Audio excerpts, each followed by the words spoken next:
Hey everyone. Welcome back for the 7th part of What If Naruto Was SS Rank and Leader of Dark Country.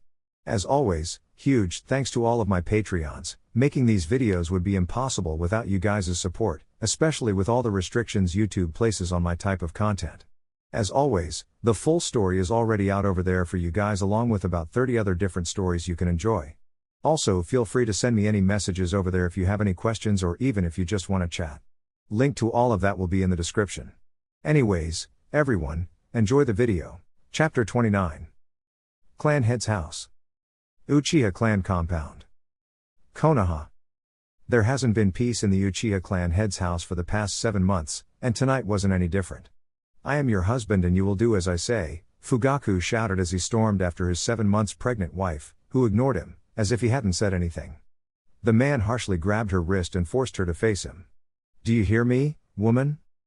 Mikado raised her eyebrows, unimpressed, and tore her wrist out of her husband's grip. Haven't you noticed, Fugaku, it's past midnight and I'm tired. Do you want the rest of the clan to hear us fight? If you are tired, then you sleep with me in the bedroom. No more of this petty rebellion. The Uchiha princess chuckled shortly and briefly looked at her black-haired, black-eyed attendants, who remained professionally stoic, though amusement glimmered in their eyes. Come this instant. Fugaku, dear, she gently cupped his cheek and smiled lovingly at him, saying, as long as I live, I will never lie in the same bed as you. She patted his cheek patronizingly and took a step back, preparing to turn around and leave for her room. Be glad I haven't aborted this bug you put inside me. The man grabbed her by the back of her neck and that was when her female attendant stepped in and stared with narrowed eyes at their clan head, standing to both sides of the Uchiha princess and daring their clan head to go further. The man, not intimidated by the smaller, half Uchiha attendants, kept his hand on the halted woman's neck and said in a low, intimidating voice. The child you hold is testimony of our union as man and wife. Do not sully your clan by saying such disgusting things, he spat, shoving his wife away. Once our child is born, you will return to the bedroom and perform your role as my wife. I am your husband and your clan head. Let me stop you there, Mikado said, holding her large stomach with her left hand and slowly turning around, shaking her head to tear her husband's hand off. You, Fugaku dear, are not the clan head. She pointed at herself with her free hand and growled right up into his face. I am, she jabbed a strong finger at the center of his chest as he opened his mouth to exclaim foul profanities. You are nothing but a figurehead. The man clenched his teeth and Mikado jerked her head back. Her attendants wavered in place, before they bowed deeply and retreated deeper into the passageway they were conversing in, to prepare their mistress's bath in her room. The woman fearlessly looked up at her husband's eyes, spiraling inwards and shifting into a 3-tomoe Sharingan, morphing once more and evolving into its advanced form. Eternal Mangekyo Sharingan. They were her father's eyes. She had attained Mangekyo level when she was a Chunin and had been unable to advance since, seeing as she was unable to find a willing Uchiha, living or dead, that wished to exchange eyes with her. Now that her father had died, at Minato's hand no less, Mikado would admit that her morals became stunted. The pregnant woman's powerful dujutsu spun sluggishly as Fugaku activated his own eyes, though still at the Mangekyo level. This small display from Mikado, though the woman being smaller than her husband and burdened with carrying their child, shortly silenced the Uchiha man. The woman began, jabbing another finger into Fugaku's chest, hard enough to have him take a step back. You don't hold any power in this clan.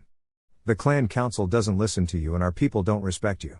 Another proof being the half Uchiha maidens that followed Mikado around didn't bow to him as deep as they would for Mikado. Half Uchiha weren't given full rights in the clan and for those two to not show respect to the person that supposedly led the clan. The pregnant woman jabbed his forehead, pushing him back again, and said in a strong voice.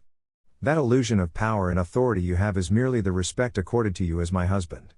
You represent me for the time being. She shook her head and flicked his nose, having him take another step back. Keep my seat warm for me, will you? Your father. Damn my father, Fugaku. The woman scoffed rudely, against the feminine morals drilled into her head during her upbringing. She whipped around and said over her shoulder, to the stunned man standing stock still, watching her leave for her bedroom. I'll leave you to your duties, Lord Fugaku. Recognizing from a very young age that as a female and the only child of her clan head father, she would have to put much more effort into everything she did, more so than if she was born as a male, Mikado held nothing back during training and her time in the academy, As well as using any available time she had to be making connections with the clan council's families, and members of her whole clan. Still, her father had put his foot down on a woman becoming clan head, purposely not seeing how Mikoto was widely respected in the clan, more so than the person he intended to become clan head. Like for that whole day, Mikoto had been going round her clan and speaking with her clan mates, while Fugaku was screaming himself hoarse to get the Konoha council instated once again. Even when the Hokage had given him and the Uchiha clan the chance to redeem themselves, the thick-headed man walked out while his comrades stayed back. Mikoto wasn't too pleased to hear that. Fugaku was clan head in name only. The man closed his eyes with a terse sigh, displeased with himself for not being able to speak back to his wife, and when he opened his eyes again, he saw a rolled-up scroll on the ground before him. He looked at it with his Sharingan eyes, checking it for traps, and finally picked it up when he was satisfied of its safety. It read, "Minato is on Clover Mountain, Hidden Mountain. 7:59 a.m. Kushina's hospital room. Maternity ward. General Hospital. Dark Capital. Dark Country." Naruto exhaled in relief as he relaxed into his seat next to his recently slumbering red-haired wife, Uzumaki Kushina.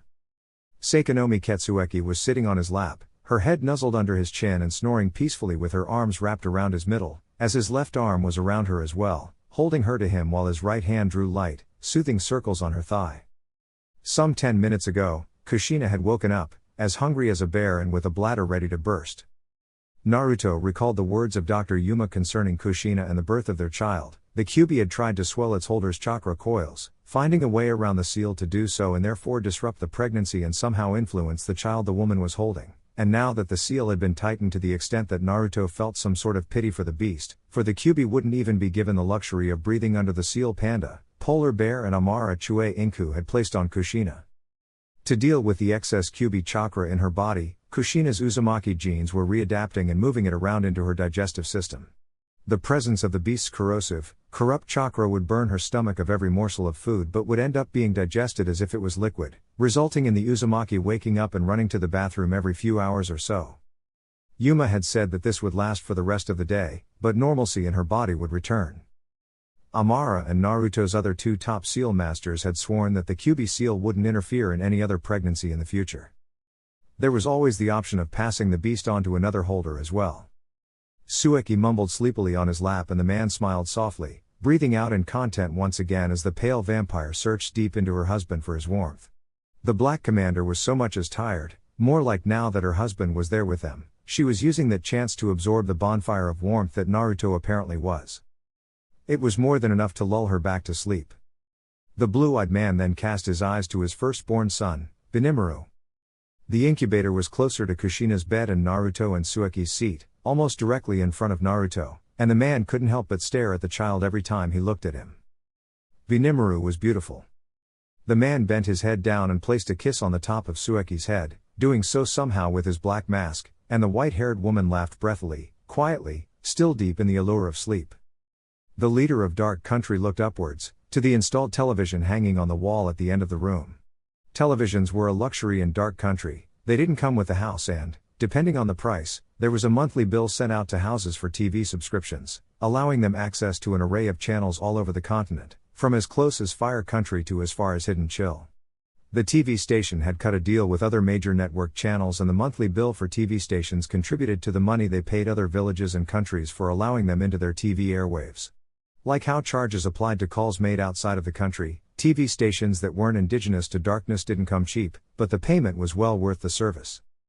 There was a television in Kushina's hospital room because the hospital had deemed it important, until they discharged Redhead by weekend, which was 5 days from now. It was just about 8 o'clock in the morning and, right on time, the news came on. The newscaster was a young woman with dark yellow tresses that stopped above her shoulders, a healthily tanned skin and striking yellow eyes that drew the watchers in. She had on dark red lipstick and modest makeup, with a black pencil skirt, black suit coat and a white long-sleeved shirt suit underneath, though the views only saw her upper body and the few pieces of paper on her desk, along with her dark red nail polish. Naruto wasn't hiding it and he wasn't going to hide it. Darkness's only news channel was state-owned and controlled. There were some things that just didn't need to be made known, they weren't necessarily lying to anyone either. The news was honest and factual. Naruto could remember the exact day the newscaster presently on the television had applied for the job in his office. She was a dark-born woman whose father was from Kiri and mother from Dark Country. Her father was a member of the Kaguya clan, who held the dead bone pulse Kekai Genkai, though there wasn't anyone that did have the bloodline presently, and her mother was from the Kamuri clan. The Kiri clan and the Dark Country clan believed to have shared ancestry in the fact that all members of both clans had strong bones, though the dead bone pulse bloodline could bring these strong bones outside. The Kamuri though had powerful water and fire affinity chakra, therefore allowing them to have smoke release. Naruto was from the Kamuri clan. The Kaguya clan were bloodthirsty and were more likely to commit murders in Kiri.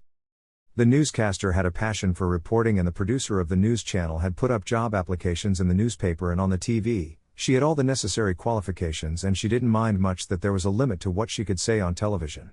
Working in Dark Country was a dream of hers since she graduated from the Civilian Academy's advanced classes, and now that she was a newscaster/journalist, she had a good salary, nice benefits and like other field journalists and reporters, she had security while on the field and all expense-paid trips to wherever it was she was going.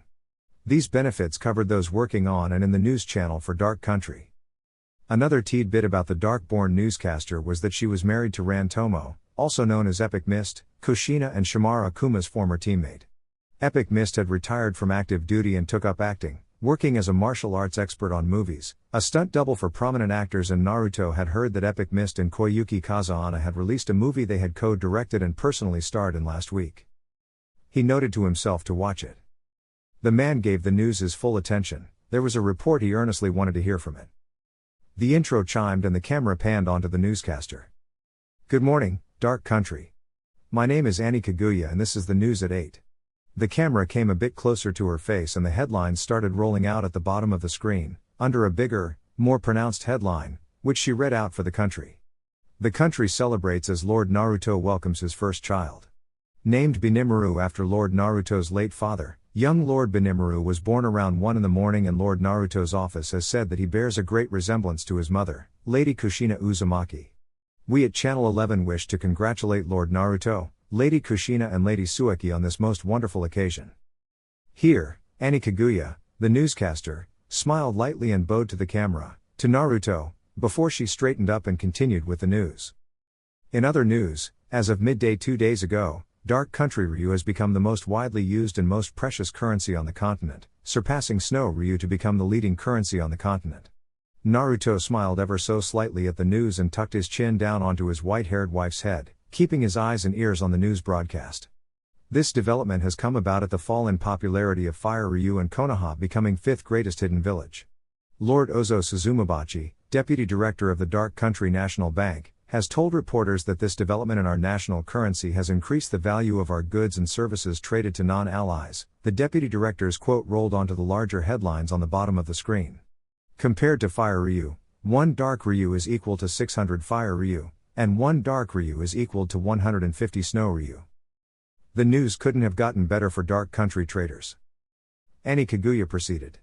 In a private meeting of 3 Wealth Nation daimyos in a secluded room of the Suna Beach Resort following Dark Ryu's climb to the top of the list, Lord Mifune of Iron Country and Lady Kamina of Hidden Chill forwarded a motion to re-evaluate the Wealth Nation's ranks. Lord Naruto was purposely not present during this meeting, as is the tradition for when a Wealth Nation is evaluated by other Wealth Nations. Naruto invisibly sat up and his ears perked. Lord Mifune and Lady Kamina have agreed to step back and that Dark Country is to move up the ranks to 2nd place. The Dark leader sat back and sighed in relief. Lord Doton opposed this shift in power, but the decision stands. On the right side of the screen, the newly arranged ranks slid down. 1st is Snow Country, 2nd is Dark Country, 3rd is Iron Country and 4th is Hidden Chill. The Merchants Guild and River Country erupted in rancorous celebration. Lady Kamina of Hidden Chill has commented to one of our reporters that Darkness would have ranked higher, if not for Lord Doton's objections. He has demanded entry into Darkness to survey its development firsthand as his condition before Snow could step back and allow Darkness take the lead. Our sources in Snow have said that Lord Doton does not believe Darkness should be a wealth nation and is taking steps to debunk any notion that Dark Country is appropriately prosperous. The blonde leader scoffed and rolled his eyes. Lord Mifune has refused to comment. Lord Naruto is currently unavailable to tell us his thoughts. Ani shuffled the papers on her desk a little, looking down for a short while to do so, and then looked up, continuing. Lady Wakono of Fire Country has voiced her intentions of seeking audience with Lord Naruto. She has emphasized that the meeting is not for an alliance, as she simply wishes to speak with Lord Naruto and share a cup of tea. She has expressed remorse on behalf of her father, the deposed daimyo Sei, on Fire Country's involvement in the Dark Civil War and wants for us all to move past those terrible events. More on that later. Naruto was well aware of Lady Wakano's intention to talk with him, as she had sent him a letter voicing her wish a handful of days ago. Naruto hadn't yet responded, but once he got the chance, he would like to meet with the Fire Lady, though not in darkness but in river. Allying with Fire Country was the very last thing Naruto wanted to do. His reason for wanting to meet Wakono was because she held resentment for Konoha. Naruto wanted to see if he could convince her to dissolve the Hidden Leaf Village, though to make sure to keep his name and influence out of the final decision. With a sharp rise in mission requests this winter and an anticipation for more mission requests during spring, next year, Lord Naruto's office has sent out a public notice to all shinobi of darkness, to come and collect more missions. Lord Naruto informed us that, as long as a shinobi rest, the more missions they collect, there will be a 10% increase in payments. Lord Naruto has also said that, with the abundance in mission requests and the oncoming snowstorm, he would personally look into promoting those that have stellar performance during missions, those that have recommendations from their superiors, and those that are due to be promoted will also be considered by Lord Naruto and his staff. Any complaints and concerns should be left at the leader's tower, and it would be attended to as soon as possible. The leader hummed mutely to himself and calmly ran his hands up and down his sleeping wife's thigh. Lastly, the Defense Corps uncovered an infiltration attempt through the night forest last night, but the culprits, Kisame Hoshigaki and Minato Namikaze, did not leave the forest for the country. Kitsune scouts reported that they took a bone from inside the forest and left some hours later. The Defense Corps have endeavored to block this entry point and has promised that it wouldn't happen again.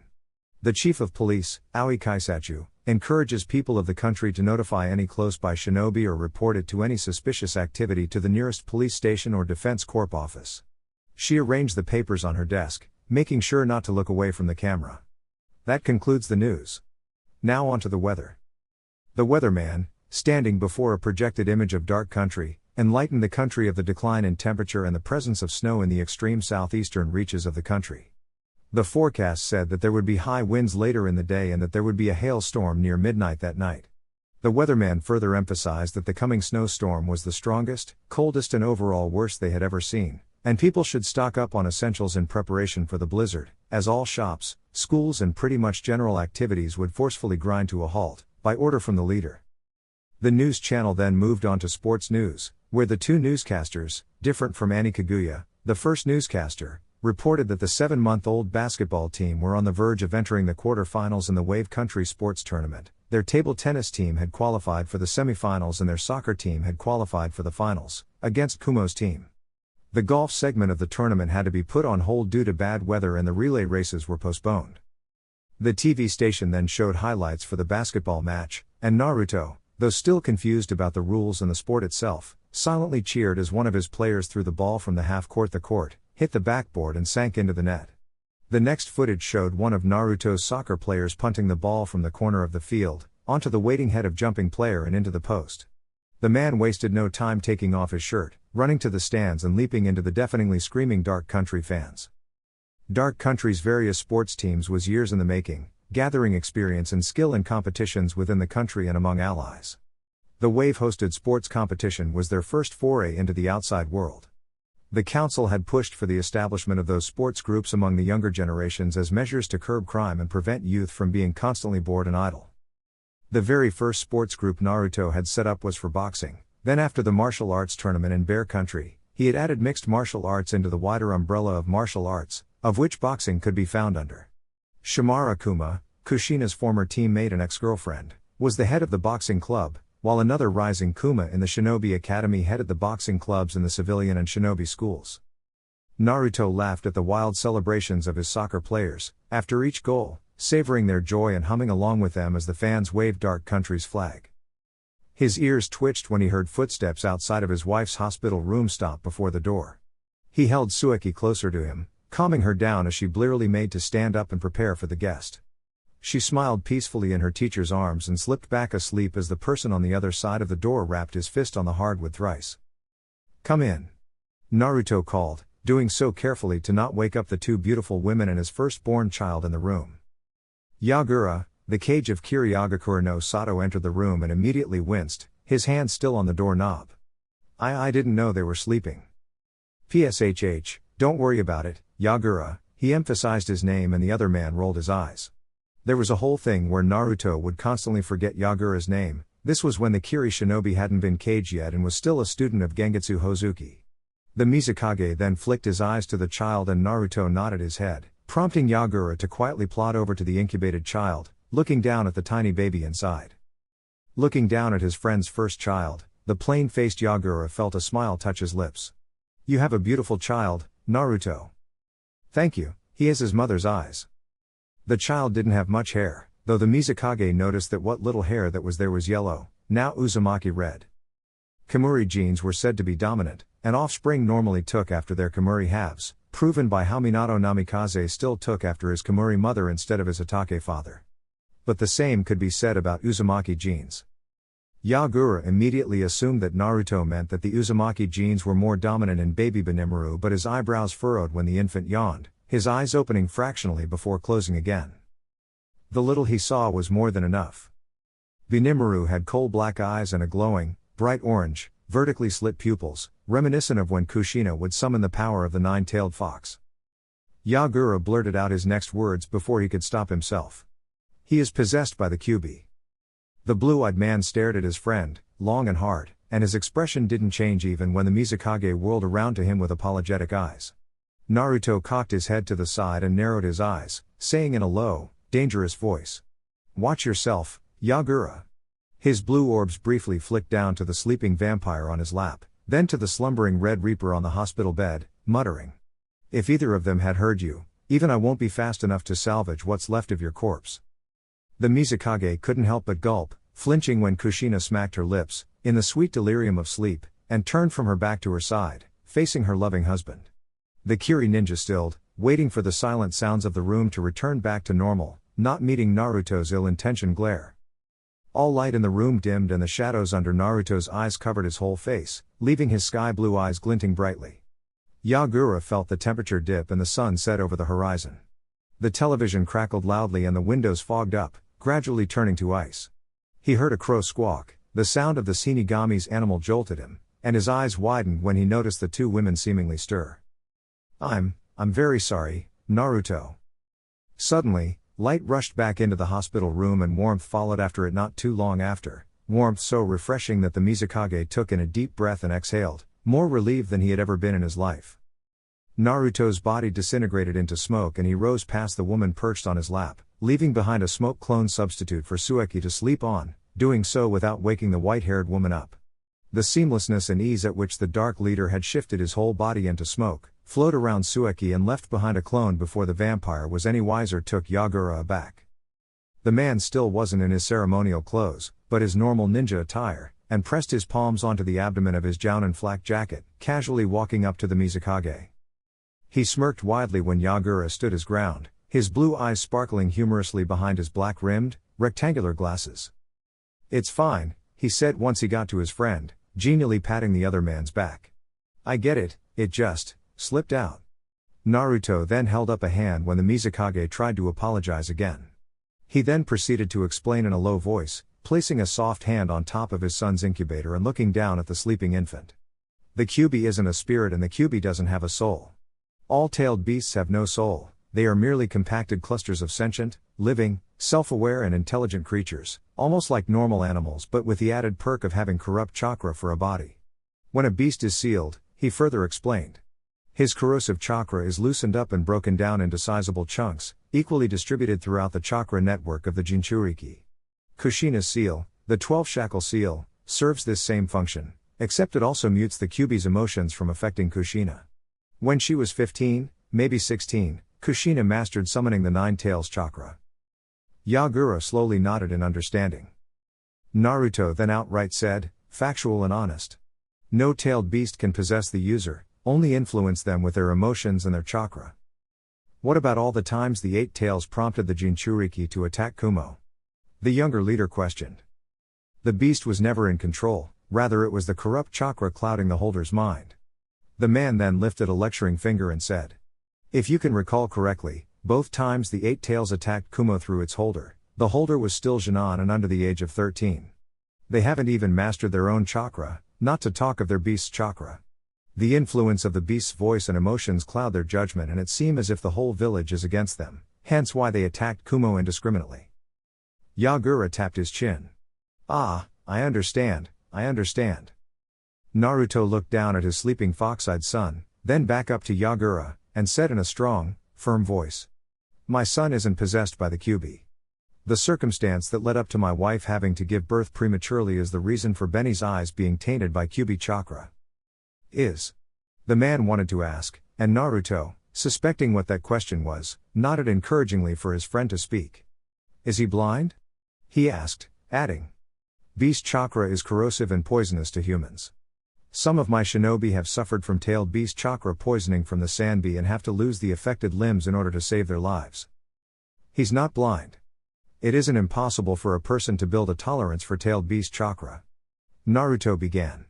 Benny was in contact with the Kyubi's chakra in the later stages of Kushina's pregnancy, but being part Uzumaki, the child of an Uzumaki with unique chakra and also being born in Dark Country, Benny's chance of being poisoned by the tailed beast chakra is close to, if not, 0.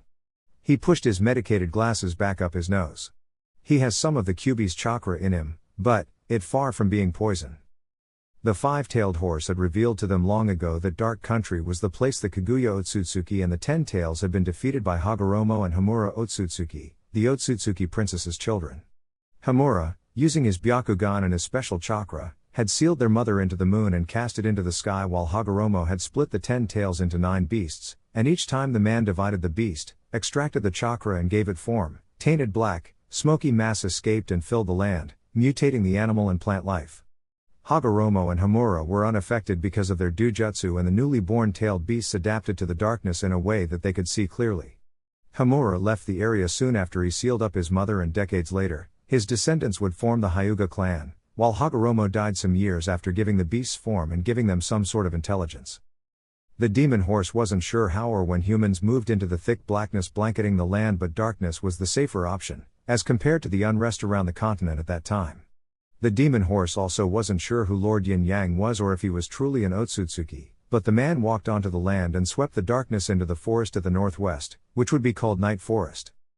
Due to the darkness being watered down residue of tailed beast chakra, and due to people learning to live inside Dark Country as said blackness was taken to Night Forest, people in the country were less likely to be fatally poisoned by tailed beasts, not so much that they had to cut off affected limbs, and seeing as young Benimaru was born from an Uzumaki with unique chakra, a father with volatile, uncontrollable chakra, and inside of Dark Country, the child had less of a chance at being poisoned.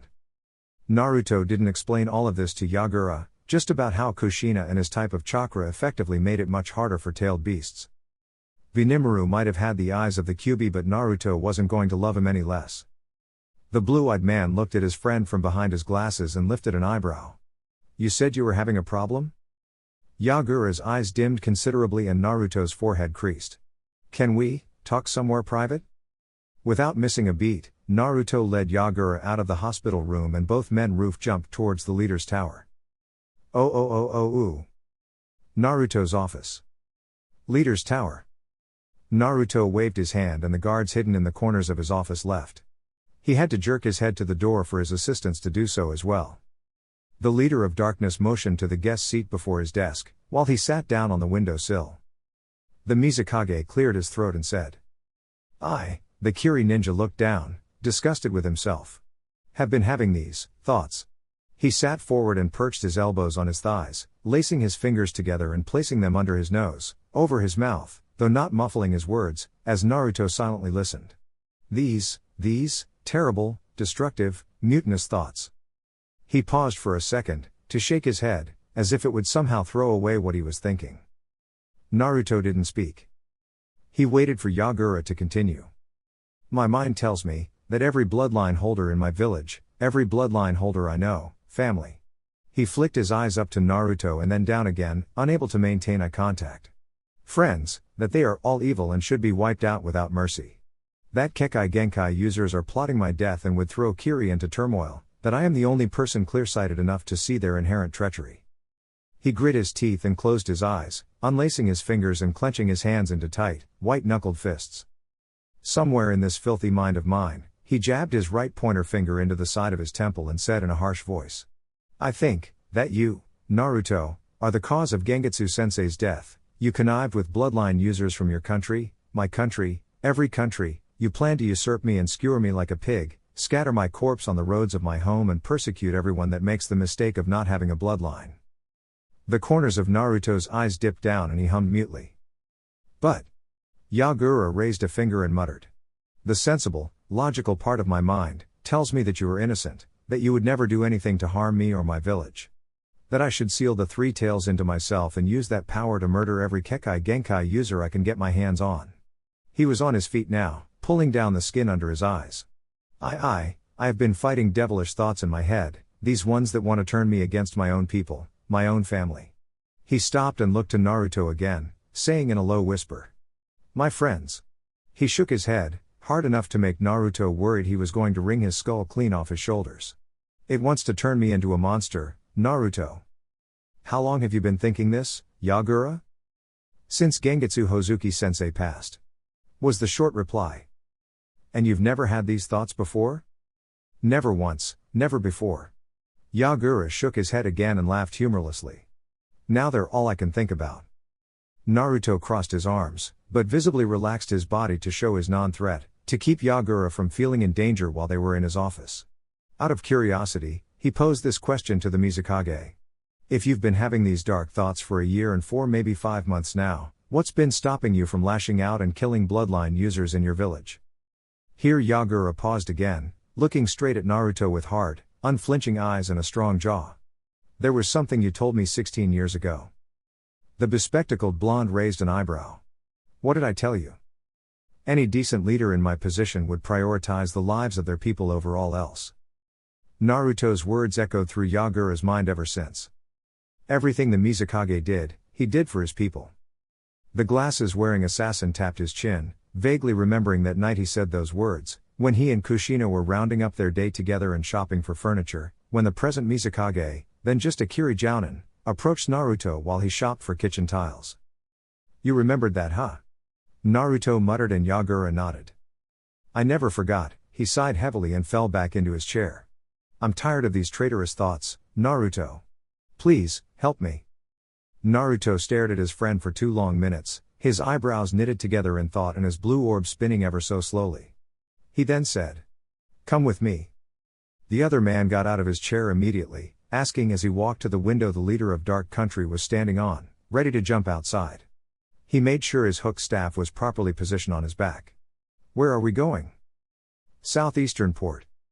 Recognizing that places where ships going to and from Kiri to Darkness, and vice versa, Yagura jumped out of the window and ran atop the roofs of the buildings around the leader's tower, wondering in a loud voice to the man beside him. "Why are we going there?" "I'll tell you on the way," Naruto answered, a smiling twinkle in his eyes. Then he unsealed a gray-white cloak from the storage seal on the back of his left hand, throwing it at Yagura. "Put that on." He tossed his own over himself and both men didn't look any different from Defense Corp officers wearing their winter cloaks, hopping from roof to roof and patrolling their portion of the dark capital. Given, Kiri wasn't the only place ships were coming in and going out from, Uchiha, to a lesser degree, used that port, though the southern port not southeastern port was more convenient for the island of Redheads. Those were the only 2 ports in Darkness, but Naruto had a fleet of ships and devoted crewmen working night and day to ensure life moved on normally on the waters and in the boats. Now, voyages into and out of the country were slowing down due to the oncoming winter, but it would pick up in earnest a week or 2 after New Year. Before people could enter those ports, there were DC checks to make sure they were authorized to enter, or if their entrance seal had expired, it could be renewed on the spot, for a price, else the person was sent back to wherever they had come from. Around both ports were fish markets and seafood restaurants, guest houses, hotels and apartments for rent, available for seafarers and fishers that preferred living by the sea. There was a DC office in the southern region and police stations within reach in every town and village. There were major roads that branched out into the country and easily identifiable roads that took people to Ghost Town or the country's capital, a common destination for people from Kiri but not the only one. Yagura chose not to get an apartment near the sea but instead in the eastern region because he had gotten his fill of living close to the ocean in Kiri. There was a community pool somewhere in the row of flats he was living on, A training ground a handful of miles away, constant electricity, hot water, bearable neighbors, and his street, like any other street in the country, was accessible to food delivery, so he didn't have any complaints. Truly, he didn't have much to complain about when it came to dark country. The Mizukage was actively looking down at the few people walking around on the street, going about their day.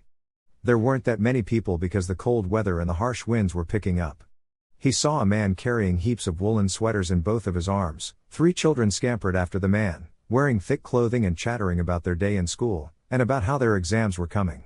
The man and his children had a pair of triangular, midnight black ears atop their heads, their normal human ears blocked by their smooth, black hair and black tail swaying back and forth, sprouting out of their tail bones. Pansa Senshi, Naruto said, interrupting his distracted thoughts. Shapeshifters. I hear they hardly ever get tired. Naruto laughed. It's why they agreed to be our delivery people. The 2 men's faces and physical features were hidden under their cloaks, and they were largely ignored by those on the ground. In their panther forms, their body heat triples, so they can endure the cold better than other, but they also have this abnormally fascinating ability to regulate their core temperature, so when they're in the desert, they won't bake to death. Is that not a clan secret? The older shinobi scoffed. It isn't. We, those not in their clan, found about that last one before even they did. Naruto shrugged. And there really isn't much an enemy can do with that info.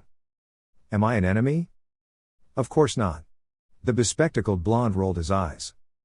You were going to tell me why we're heading to the southeastern port. Naruto snapped his fingers. Ah yes. He leapt off the edge of a building and landed softly on the next, making sure not to make a sound. They weren't yet out of the capital. That problem you've had.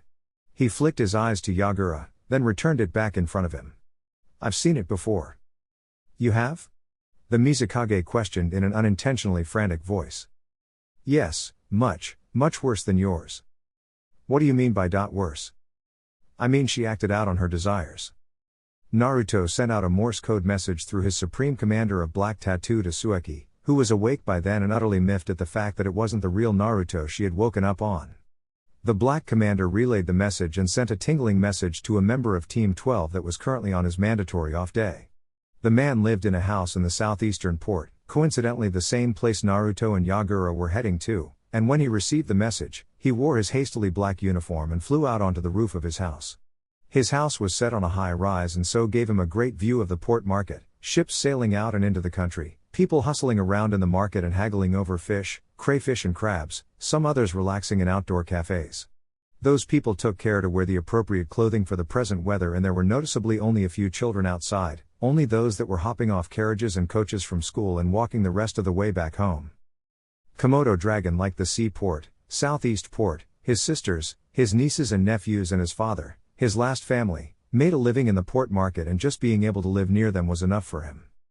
Back with Naruto, as they finally cleared out of the capital's borders and landed on the tarred black ground of the major road leading to the seaport, the leader of darkness continued to a shell-shocked Yagura.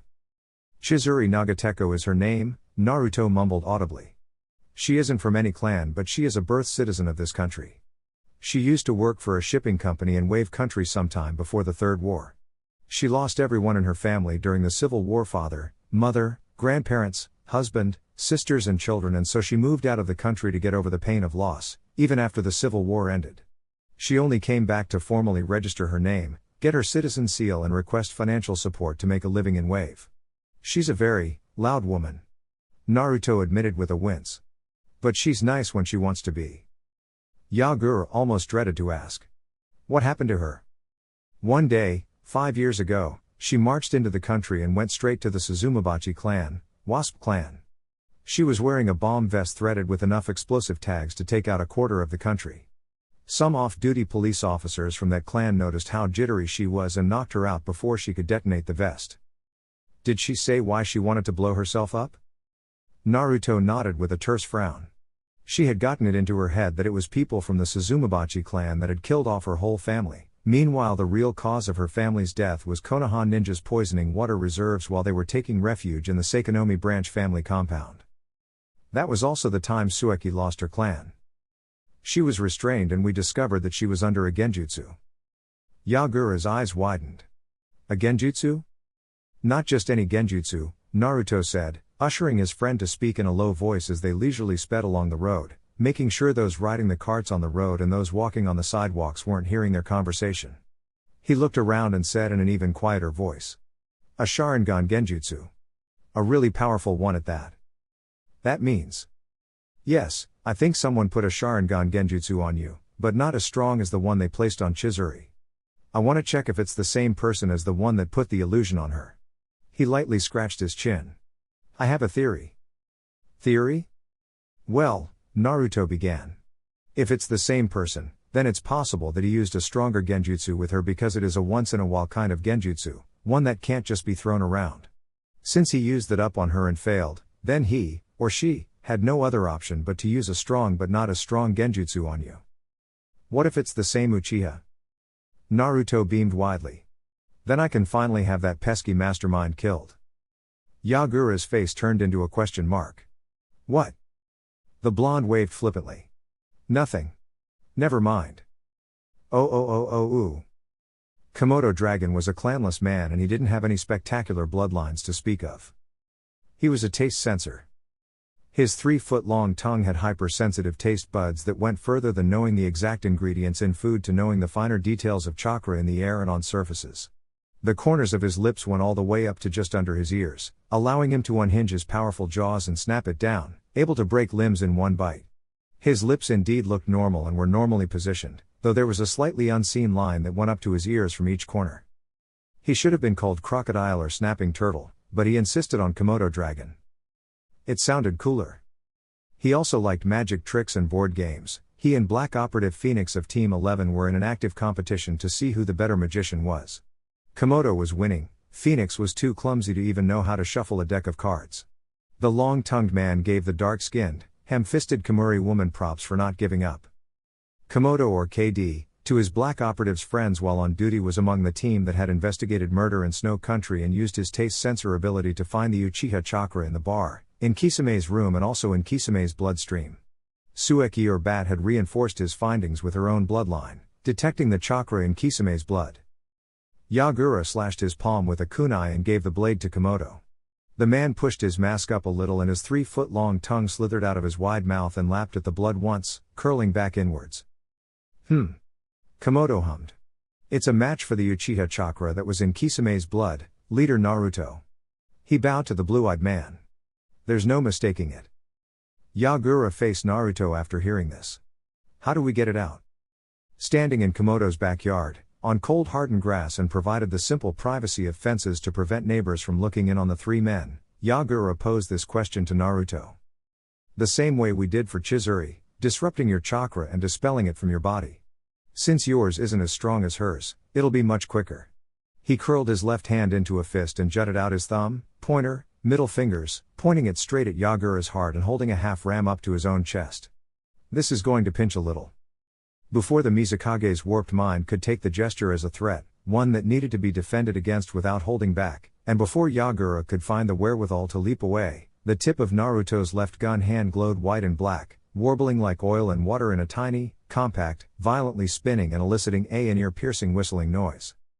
Naruto's chakra, formed and turning on the tip of his finger in less than a quarter of a second, screamed as it was pushed into Yagura's chest. "Kai!" Yagura's back arced excruciatingly as electricity coursed through his body. His eyes rolled up into the back of his head and his mouth opened, roaring soundlessly as Naruto's volatile violent chakra tightened his muscles, constricted his heart and squeezed his chakra coils, like a live earthworm being heartlessly baked by the scorching red sun. Komodo closed his right eye and stuck himself in place with his chakra as small shockwaves of Yagura's chakra rocked through the man and out of his feet, thudding in the ground, as if a boulder was being dropped out of the sky. Naruto wasn't an expert in genjutsu, he only knew enough to not get himself killed. Dispelling illusions from his own body was less catastrophic than helping a comrade with their own illusion problems. The bespectacled blonde's chakra alone made illusions nearly impossible to work, but on the occasion that one illusion was lucky enough to slip past his defenses, and he was aware of this soon after, he could simply cast the foreign chakra out of his mind and body, but when it came to doing so for a comrade it was different. The man was using his chaotic, black and white chakra to invade Yagura's body and wring out all his chakra, squeezing it all out and also taking with it the Uchiha's illusionary chakra. His chakra contained lightning affinity, potent enough to be a bloodline, and water affinity. Komodo rushed out of his backyard to inform the police officers coming over to his house to see what the problem was. This process took 2 minutes and 5 noise complaints later. The Mizukage slumped into Naruto and the masked man chuckled with a sweat drop on the side of his head as Yagura glared hatred and wrath at him. What the hell, man? It's 4 less than what Chizuru had to endure. He helped Yagura onto the ground and dropped onto his butt with a relieved huff, falling onto his back to admire the few puffy blue clouds in the light blue sky. He pushed his glasses back up his nose. Suki wasn't able to completely filter the Uchiha chakra out of her body, poor lady had to endure much worse, unfortunately. Yagura collapsed onto his back, like Naruto, and his DC winter cloak rustled in the wind. You mean, you had to do that to her 5 times? 5 times worse. Naruto corrected with a small frown. I'm just glad she didn't get brain damage. One junior Ame shinobi that had enlisted in the Akatsuki, back when Naruto was still an Ame shinobi, had been shocked so badly that he grew a terrible, debilitating stutter. Naruto had still been too young to know how to better control his chakra. Out of curiosity, Yagura breathed out, his chakra coils slowly unwinding and struggling to regenerate what he had lost, which was to say all of his usable chakra. His arms were spread out to his side and his eyebrows furrowed, watching a falcon soar through the sky with a twig in its beak. What happened to that woman? Chizuru, I mean. Naruto relaxed his body and placed his hands behind his head. She became too scared to leave the country on her own again. She hires not less than 5 of my jounin to accompany her and stay with her in Wave. Naruto hummed silently. She's now working as a foreman in some upcoming shipping company under some drug peddler called Gato. She's safe now, safer than she's ever been, and that's what matters. Chizuru Nagateko was the reason Naruto set up a randomly rotating roster of shinobi that would check up on tourists, traders and merchants in non-allied countries. The ninjas would speak to them for as long as they wanted, subtly discern if they were under some sort of foul compulsion and ensure that any problem they were encountering that could be aptly fixed was fixed. What Naruto didn't tell the Mizukage, as the secret was under the secrecy seal of the Dark Leader, bound by Naruto himself, the Dark Council and the Black Commander, was that Chizuru had revealed dangerous information while she was under the Sharingan illusion. To her, it was like her eyes had been blocked out by a blinding red light, while her ears were amplified. Her body wasn't hers but under the control of the person that placed the genjutsu. She wasn't able to identify him, though it was already a noted fact that the person was an Uchiha, and now that same person was the one that framed Kisame for murder in Snow and was also the same person that attempted to recruit Kisame in the Akatsuki years before the Snow murder. The man had appeared directly in front of her from an invisible whirlpool and the woman had heard the jutsu as it was placed on her. Kotoa Metsukami. The Uchiha man then ordered her to reveal her citizen seal so that he could copy it, but Chizuru couldn't do that because the seals had been drawn on using a special brew of Chue Inku invisible ink that would only be revealed to Defense Corp officers at the border of Dark Country when they asked to see it. No matter how much he bellowed into her face, she simply couldn't perform the impossible and reveal the seal. Kotoa Metsukami, as the Sharingan Genjutsu was called, not only controlled the body but placed the victim in a state where they couldn't lie or betray to the jutsu user. The Uchiha man then audibly wondered if he should send her in to buy some obsidian iron from the country, but that plan also fell apart when Chizuru told him that only shinobi of darkness were allowed to own and bear obsidian weapons, while informed obsidian steel couldn't be bought as it was. The Gato and the Hogo clan were the 2 people that mined the cursed iron, as their bloodlines made it 10 times easier to endure the mental torment of mining the metal from the underground caves. The Gato and Hogo were also the ones that mainly populated the Defense Corp, as Chizuru later told the Uchiha man, and that the leader had outlawed obsidian from being bought or sold in its unmolded form.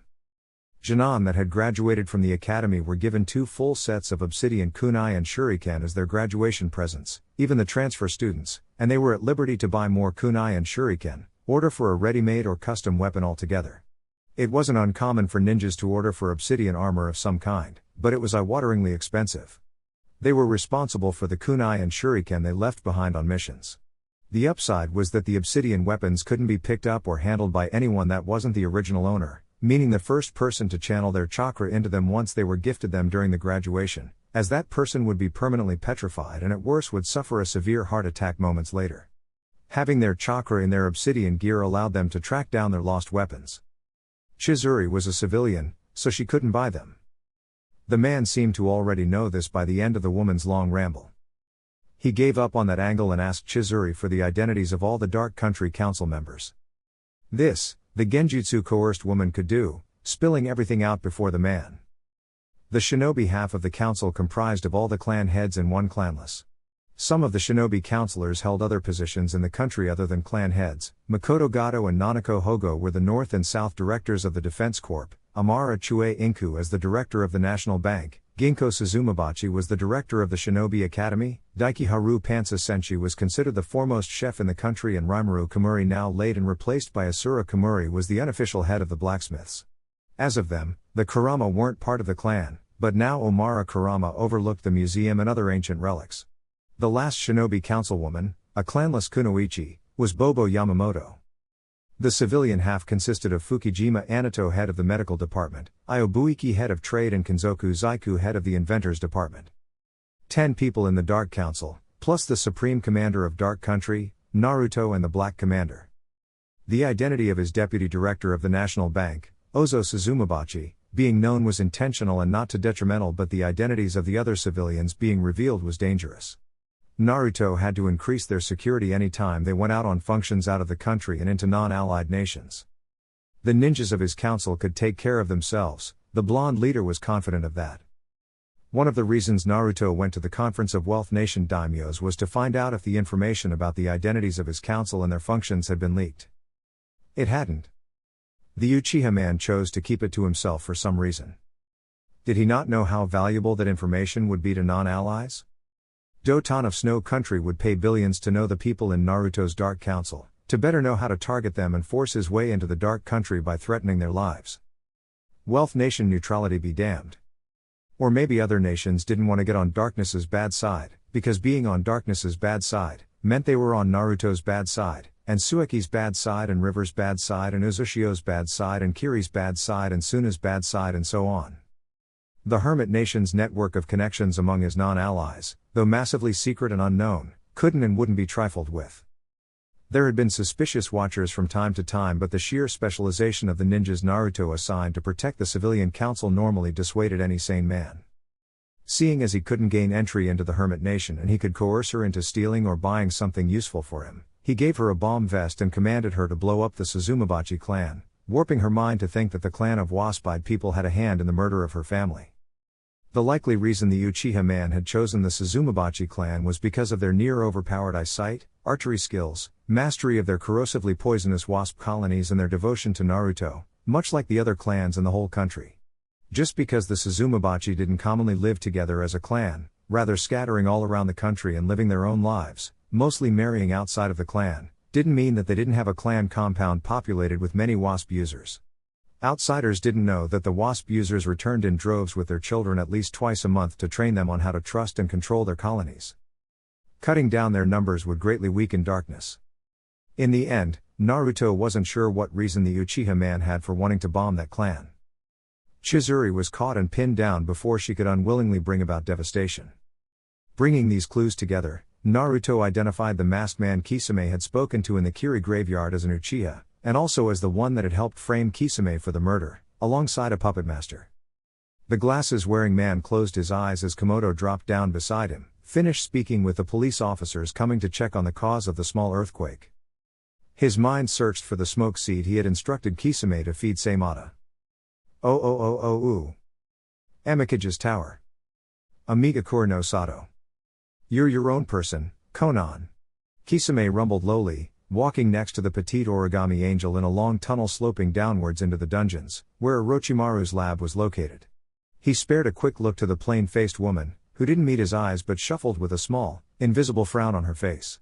Do whatever you want. But, she said quietly, afraid her voice was echo. He is our leader, is he not? He is, but didn't you say you don't like what he's doing with Akatsuki?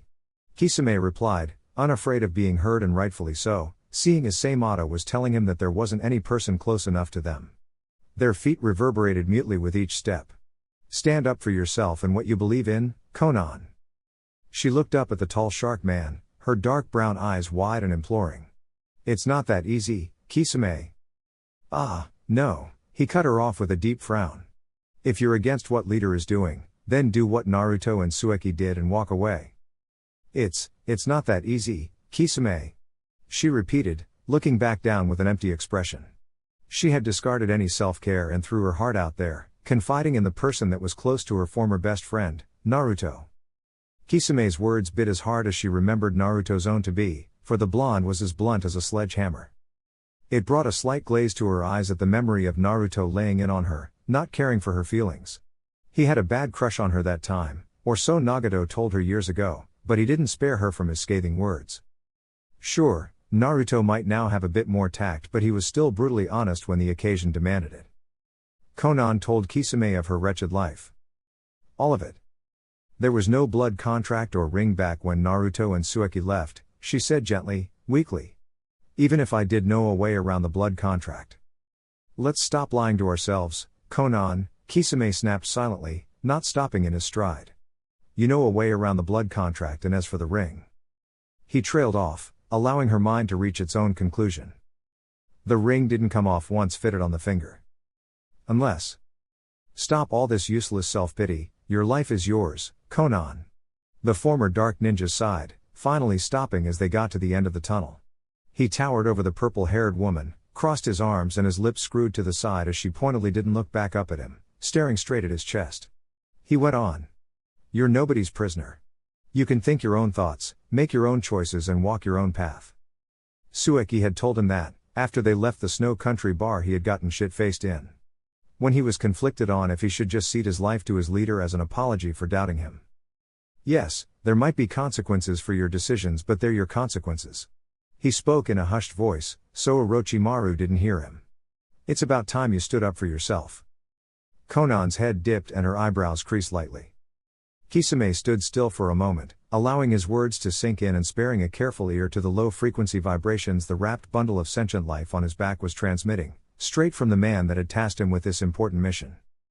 The masked man. Uchiha. Fire affinity. Find him. Kill him.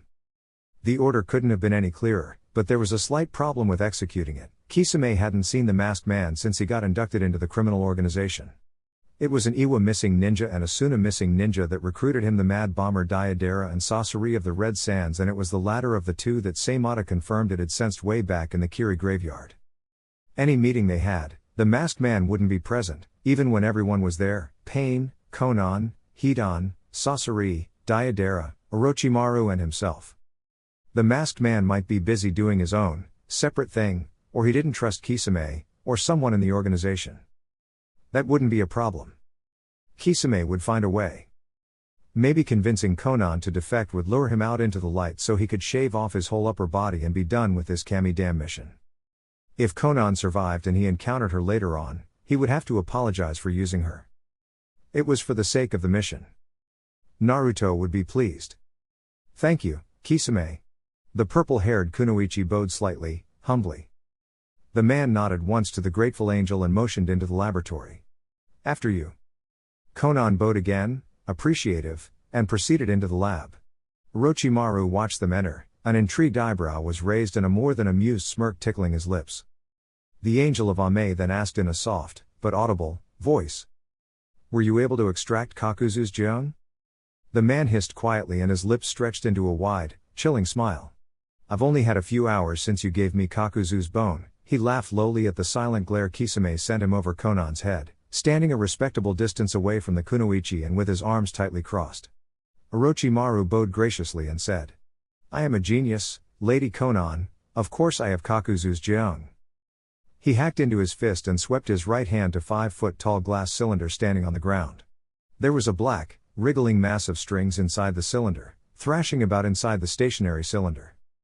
It was only a simple matter of collecting the trace amounts of dead tissue inside the bone, separating the animal's saliva and Kakuzu's bone marrow, and replicating the Jeong. The snake sage smiled gleefully. The cure for this accursed sickness will soon be ready. Chapter 30. 4:23 a.m. Leader's residence. Dark capital. Dark country. Naruto's eyes snapped open with a sharp exhale.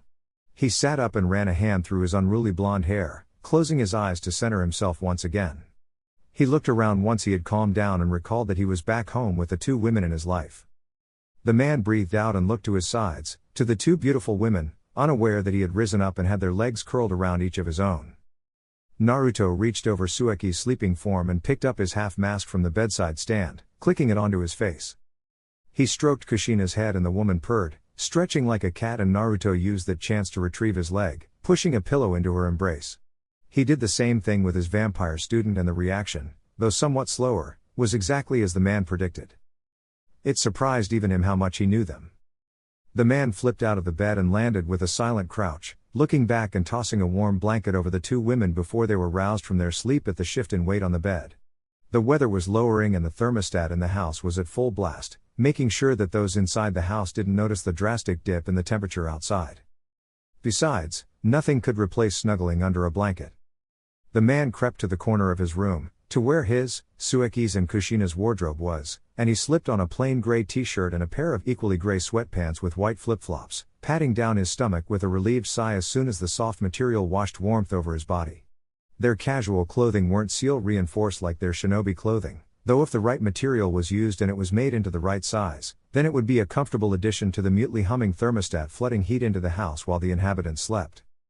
Naruto normally only slept in a pair of boxers because Suiki, though being a vampire, purposely increased her body temperature as she slept, especially during winter. Now that Kushina had packed into their room after their return from snow 7 or 8 months before, the redhead added her bonfire-like body heat to the mix. Naruto had to order for a builder to make adjustments to the house's ventilation so that none of them baked to death.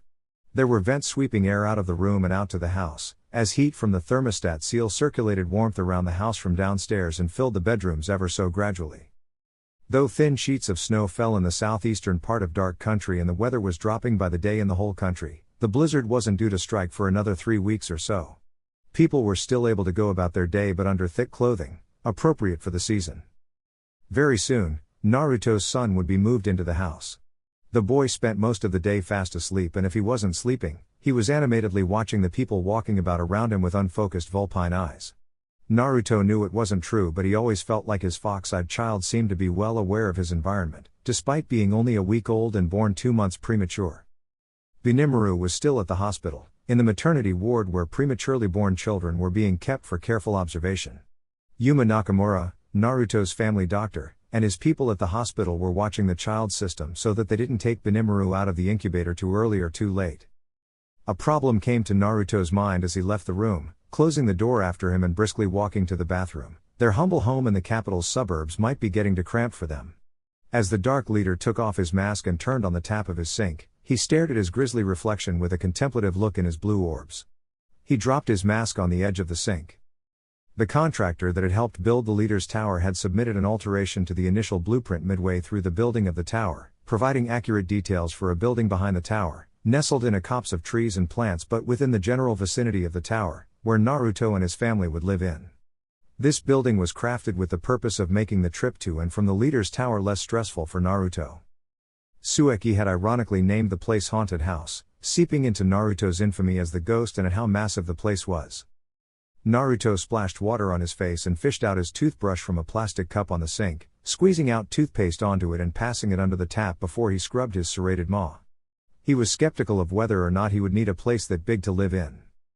He had been swayed when Suiki and Kushina told him that when their family became bigger and their friends too brought their own children to visit or to have sleepovers, they would need more rooms, more bathrooms, a larger kitchen and a more spacious living room to accommodate all of them. The Kazekage's wife was expecting to give birth to their first child in 6 months, give or take a few weeks, and Naruto wasn't going to restrain his children from making as many friends as they wanted, just as long as they weren't flippantly throwing about their trust. Sabaku no Raza, the Kazekage, was going to be Benimaru's godfather and Naruto was going to be Raza's first child's godfather. Kushina wanted Shimara, her former teammate, to the godmother. The default choice for the godfather of Naruto's other children was Raza, the same being with any other children Raza and his wife had. Naruto noted to himself to begin packing up their things once their doctor gave them the green light to take Benimaru home. He spat into the sink, a hard task to do when he didn't have lips, and rinsed out of his mouth, dropping his brush back into the plastic cup, where 2 other toothbrushes were assembled, and he rubbed his eyes, splashing water onto his face again and rubbing his face down with a hand towel that had been neatly folded on the edge of the bathtub. He folded it and put it back, clicking his mask back onto his face and leaving the bathroom for his kitchen.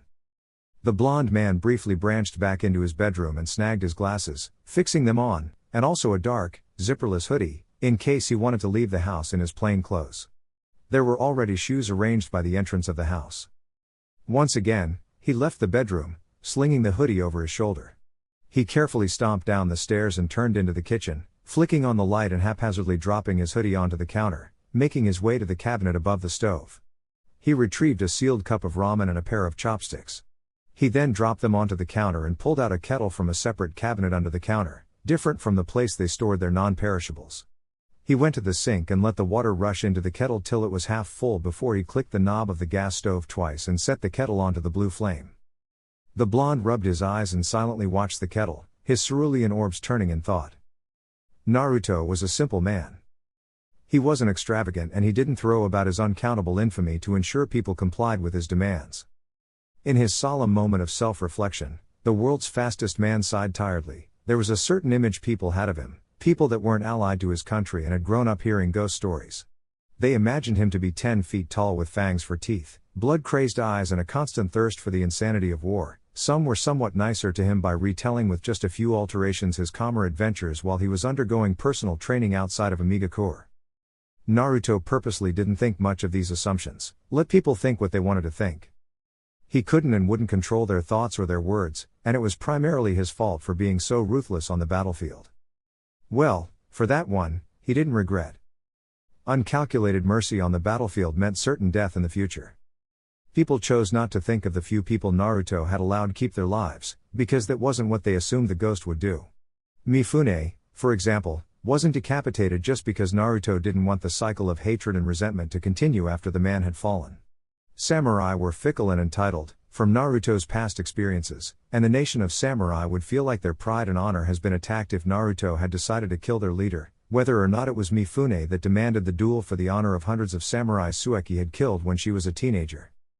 Messing up Mifune's face was out of the question. The old samurai should be glad he only got away with a crushed nose and a small handful of swallowed teeth. One instance of people assuming the worst of Naruto was during his dinner with the Bear Country daimyo, hours after the martial arts competition, of which Shimara Kuma, a boxer, had taken second place. The Bear daimyo served Naruto raw, blood-soaked buffalo meat. The man had even sincerely apologized for having not served raw human meat. Humoring the man, Naruto had spat at the bloody meat and made to swipe off the daimyo's arm in compensation for not having human meat to eat. Thankfully, the confusion was cleared up promptly and Naruto had to patiently explain that he preferred cooked animal meat. If possible, edible animal meat. Alcohol wasn't even a factor, as Naruto hadn't had a drop of alcohol in 27 years, and he didn't plan on having some anytime soon. Sake and other alcoholic drinks didn't work with Naruto's rigorous metabolism, as his stomach acids would dissolve them before they could even settle in his stomach, but the blonde didn't like the person he became during his time in Kiri. The bespectacled blonde jumped when the kettle whistled shrilly. He picked it up, tore off half of the sealed top of the cup ramen and sealed it back up completely once. He took his time dropping the kettle back on the stove, turning the stove off and taking his cup ramen and chopsticks to the counter, leaning against it and looking straight out into the early morning. The sun wasn't yet up and it was mostly dark outside, besides the street lights. He suspected that the only people outside at this time and in this cold weather were DC officers stationed in the capital doing their morning rounds. Those shinobi usually did those rounds while they did their morning jog, getting a healthy circulation of heat while still vigilantly looking about them for anyone that needed help. The police, in the capital or in their respective regions, patrolled around and inside the marketplaces, dissuading thieves and pickpockets with their presence. Naruto tore off the sealed lid of the cup ramen and swirled his chopsticks in the broth, snagging a few strands of noodles and lifting the cup close to his mask. He blew at it and took them into his mouth, oddly bypassing the solid black half mask and into his lipless mouth. Naruto's normal ninjas, that is shinobi and kunoichi that weren't in the police force, the Dark Sand Joint Task Force, the Defense Corps or black operatives had reported to him that while they were on missions in Fire Country, they had caught sight of a group of Uchiha coming from Konoha's direction and leading them was Fugaku Uchiha, the supposed head of the clan. Out of morbid curiosity, the Dark Leader had some of those normal ninjas watch to see what the Uchiha were up to.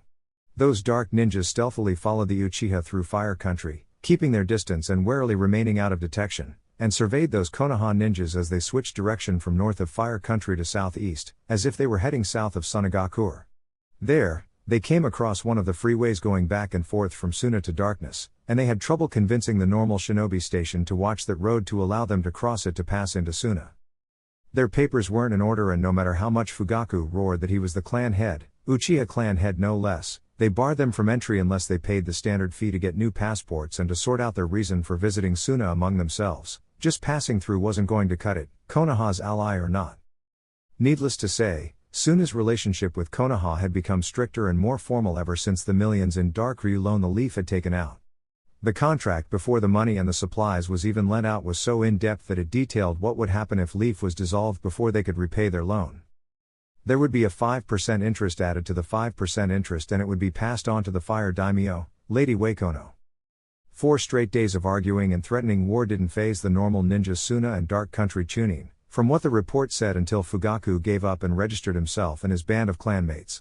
There were 20 Uchiha in total, plus Fugaku 21, and they were permitted to tread the road into Suna, but the money they had on them was only enough to allow them stay in Suna for a measly 1 month. The reports then detailed how Fugaku and the Uchiha stalked through Suna to the outermost southwestern areas of the Sandy Village, in the direction of Hidden Mountain. Curiosity struck Naruto again, and he sent a few more normal ninjas to go to Konoha and investigate the reason for the Uchiha to leave. Some hours later, they communicated to him that those Uchiha had defected. Branded as missing ninjas, had their Uchiha names and entitlements stripped of them by Mikoto Uchiha, the clan head. The reason for this was when Fugaku had informed his wife of his intentions to track down Minato, now that he had gotten a lead. A shaky, mildly suspicious lead, but a lead nonetheless. Mikoto wasn't brave enough to face Minato, and she didn't stop those Uchiha men and women Minato had convinced to follow him to hunt down Minato in Hidden Mountain. Matter of fact, she encouraged people to go with them, at the cost of being cast out of the clan, have their properties and wealth seized by the clan, and have their Uchiha names worthless in the outside world, which would partly explain why the Suna and Dark Ninjas weren't in the least bit concerned when Fugaku tried to use his Uchiha name to coerce his way into Suna. Another reason they weren't afraid was simply that they weren't afraid. If they were attacked, then they had all right to retaliate, and they knew that their leaders, Naruto and Raza, would rain fire and brimstone down on the Leaf. Strangely enough, those Chunin guarding the freeway had gotten wind of the renegade Uchiha losing their names, and the file for this report was deep under a pile of more important things. Naruto didn't give a pigeon's fart if a few Uchiha were stripped of their entitlement, and his office assistants knew that. Tsunade stamped them as defectors, and Mikoto seized all of their property, that is, their money, any clothes they weren't wearing, their houses, their land, their titles, everything. If they wanted to walk to their death by Minato's hand, their things would be of better use in reviving their village. The only reason Fugaku and his band of merry men had been able to afford a month of stay in Suna for all 21 of them was from going back into Fire Country and doing odd jobs, coming back 2 days later to pay for the passports and continue their journey, which had now reached 6 days. Their journey would have taken 2 days max if they had the papers to use Dark Suna roads and the money to have a horse-drawn carriage take them to a town a handful of miles into Hidden Mountain from Suna. Fugaku and his people were presently to reach Clover Mountain, which Minato and Tsume had made their home on, in approximately 10 hours, given they were taking their time and conserving their energy, and that they had to cross several miles of mountain ranges before they could get to where Minato was. Right about sunset, yesterday, after back-to-back council meetings and scheduled appointments, Naruto had phoned the ringmaster of a traveling circus from River Country that was closer to Clover Mountain than Fugaku. The blonde told the ringmaster to find Minato and warn him of Fugaku's coming. Hopefully the message had gotten to Minato in time. The man tipped the broth into his mouth and wiped his mask with the back of his hand. He tossed the empty cup into the dustbin and took a few seconds to aim properly, to do the same with his chopsticks, pumping his fist to the side when it swished in. He exhaled and tapped his fingers on the counter. Antsy, that's how he felt. That dream made him uneasy. He couldn't remember what he had dreamt, but he just didn't like it. He couldn't sleep anymore. His eyes looked to the clock hanging on the wall over the entrance to the kitchen, 4:51 a.m. Naruto then straightened up and murmured to himself, "I need some fresh air." He stalked to the fridge and pulled out a pen from the seal in his pocket, scribbling on a yellow note that he was going out for a walk, he would be back whenever. He fastened it to the fridge with a magnet and turned around, picked up his hoodie, throwing it on and pulling his sleeves back a little to check the storage seals on the back of his hands. He unsealed his wallet, confirmed that he had enough money inside, and checked for his ninjato.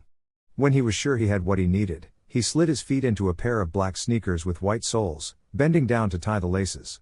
He turned to the waist-height table the landline was placed on and looked up onto the wall, tapping his finger on the white circular knob on the wall. The knob, the thermostat seal, beep thrice at the short pulse of chakra from the man to keep it on for the better part of that day. Naruto flipped up his hoodie and opened the door, closing it after him. The leader immediately encountered the harsh cold morning of Dark Country, and he tucked his hands into the pockets at the front of his hoodie, lowering his head and walking up the straight, to wherever his feet took him. The wind howled and the chill bit at the corners of his hidden face. No snow just yet, but the cold was bone deep. Naruto appreciated the distraction. He wasn't sure why his unknown dream had affected him this much. He wondered if he had died in the dream. The hooded blonde shook his head. He wasn't afraid of death. Partly because that the total number of times he had encountered death, and summarily overcame it, had desensitized him from feeling the panic that normally hit a person before death arrived. During his days before Orochimaru had taken him under his wing and taught him how to defend himself, Naruto had seen plenty of things and had endured plenty of strokes with death to base a movie off of. His very first kill was when he was 7. A raggedy old man had snuck into their hiding spot and kidnapped Nagato, while the Rinnegan holder was still in his catatonic state. Yahiko, Conan and Suki too were unresponsive, unable to come to terms with the death of their parents and the way their lives had fallen apart. Naruto, forcing himself to not fester in the pain of loss over his parents by looking after his friends, chased the man. He hadn't eaten in 4 days. He could remember exactly how much his stomach gnawed on itself. Every morsel of food he found, or stole from Iwa or Kumo camps and was summarily flogged and released if he was caught. He hand-fed his friends and left nothing for himself. Naruto was less than 5% as he chased the also starved man. The man might have wanted to sell Nagato as a slave to the enemy or sell parts of the child to those in the front lines that needed spare organs. Or eat him. War and hunger brought out the primal desperation in humanity. Anything to survive. Regret was for later, now was to find a way to keep body and soul together. To conserve the little energy Naruto had, he maintained a firm, steady jog while the tired, weak man was weighed down by Nagato's 7-year-old, semi-starved weight. When the man finally collapsed out of exhaustion and made to tear off flesh from Nagato's stomach, Naruto rushed to him and bashed his head in with a rock. The 7-year-old blonde didn't stop smashing the man's head until there was nothing but cracked pieces of his skull and brain matter all over the rocky ground, all over Naruto's body and splattered on Nagato. The things Naruto did to protect them, Yahiko, Conan, Nagato and Suki. The world of pain and torture he had to endure. He couldn't take it back and he wouldn't take it back. They were his friends. They were all he had. Suki pulled out of her depression, using her teacher as her only anchor and her entire reason for not simply killing herself. Yahiko and Conan followed after, and Nagato was the last to think of self-preservation over the death of his parents. The Sannin came. Akatsuki was formed. The rest is history. For years now, his affairs had been in order. On the occasion he had abruptly died, then Suki was to take over as leader in his stead, though if the vampire was adamant in her promise to die with him, then Kushina would take the reins of leadership. The Dark Council will support her until they were certain she could properly rule with absolute centralized power. There shouldn't be a big national mourning for him. Naruto didn't want anyone crying for him, though some days he felt like this would be the only last order that his people would defy. Halfway through the Civil War, when the rebels of Dark Country had found out of one of their own Aname ripping holes through Konoha shinobi, they used him, the ghost, Naruto, as a rallying cry to reinvigorate their fighting spirit to overcome their oppressors. Naruto was the leader of Dark Country before he even entered the country. To put it bluntly, Naruto had been ready to die since the moment he lost his parents. His one condition before he could allow himself to die was to do it for his friends. Naruto loved the life he lived and he couldn't hope to have surrounded himself with better friends and family, but he wouldn't hesitate in the least to throw his life away to protect them. His blue eyes flicked up when a pair of joggers entered his line of sight. Naruto flicked his left hand into the Kurano hand sign and both of the winter cloak-wearing DC officers flashed the country's hand sign back to the hooded man. There was no ill will or killer intent coming from the hooded man and no alert was going round to capture him, so they passed by him. Naruto didn't know when 40 minutes rushed by him and he was well out of the capital and in the snowy southeastern areas of his country. His feet left tracks in the thin blanket of snow as he tread down a shinobi-stop street, buying himself 10 sticks of dango and chomping on them with gusto. The country was gradually waking up, as dim beams of orange light shone from the horizon and bathed darkness in early sunlight. Naruto stood and watched the light shine from the top of a roof, cushioning his feet with chakra to stay silent and not disturb the occupants of the residential house beneath him. Like clockwork, Shinobi Jinan, Chunin and Jounin crept out in the dim lighting and sluggishly went to the different stands in the Shinobi Stop street, buying takeout food from the vendors. Shinobi Stop was appropriately named to a custom for the fast-paced lifestyle of ninjas. There weren't like restaurants and cafes that had seats about, but more like portable shops with about 5 cooks tending to customers, among the numerous other cooks and the numerous other vendors' stands. There was a stand for anything: vegetarians, carnivores, and those that want a little bit of both. Ninjas that weren't patient enough to eat from home came by and bought what they wanted, eating it on their way to the leader's tower to get mission requests. They were smart enough not to stuff themselves, else risk a cramp or bellyache while out on the field, and they were also smart enough to not starve themselves, else collapse and leave themselves defenseless.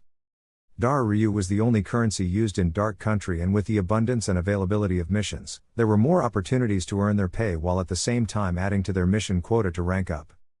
That week was Naruto's day off from work. His 2 office assistants could handle paperwork that didn't need his urgent attention, and those that did need his immediate attention had already been taken care of by Naruto.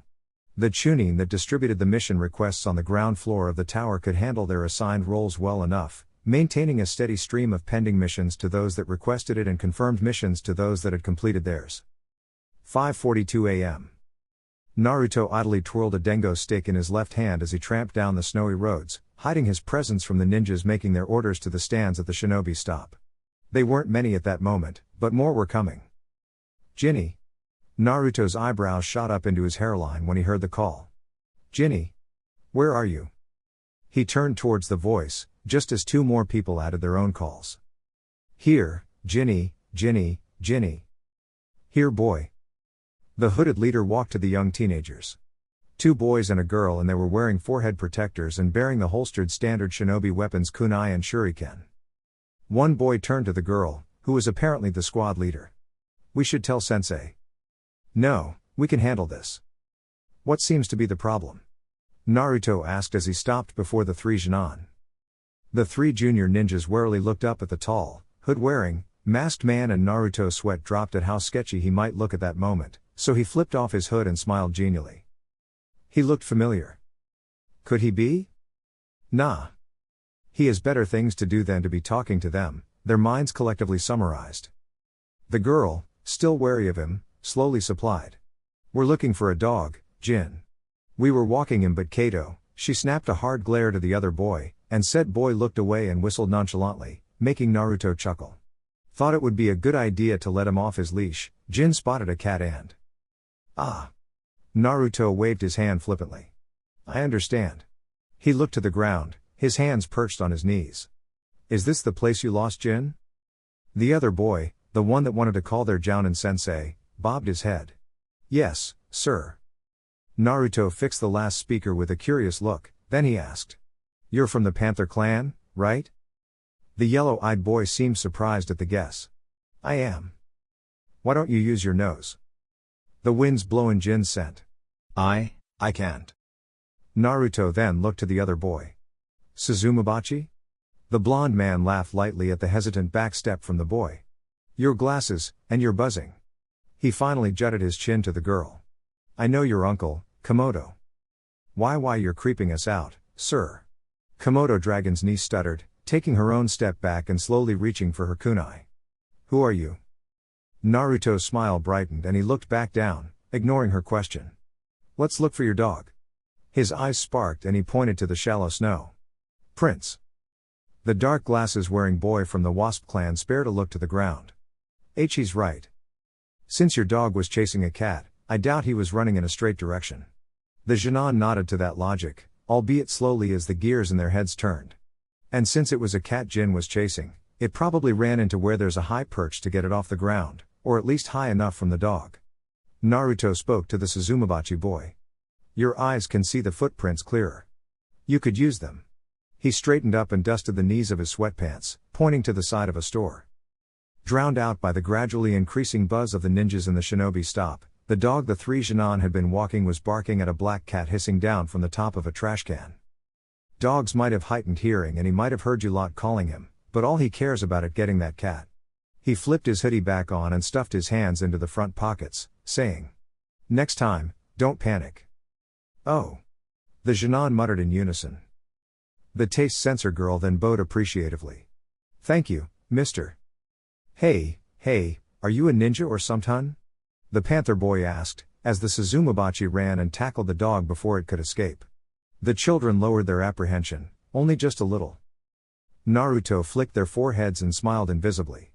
Or something. He backtracked and waved. Tell your teacher I said hi. Just as Naruto said that, and just as the man turned a corner onto another street, the three Jinans Jounin sensei dropped down from the roof and looked at his students questionably. Yuma and Yumi Nakamura's older brother folded his arms and asked. Where's Jin?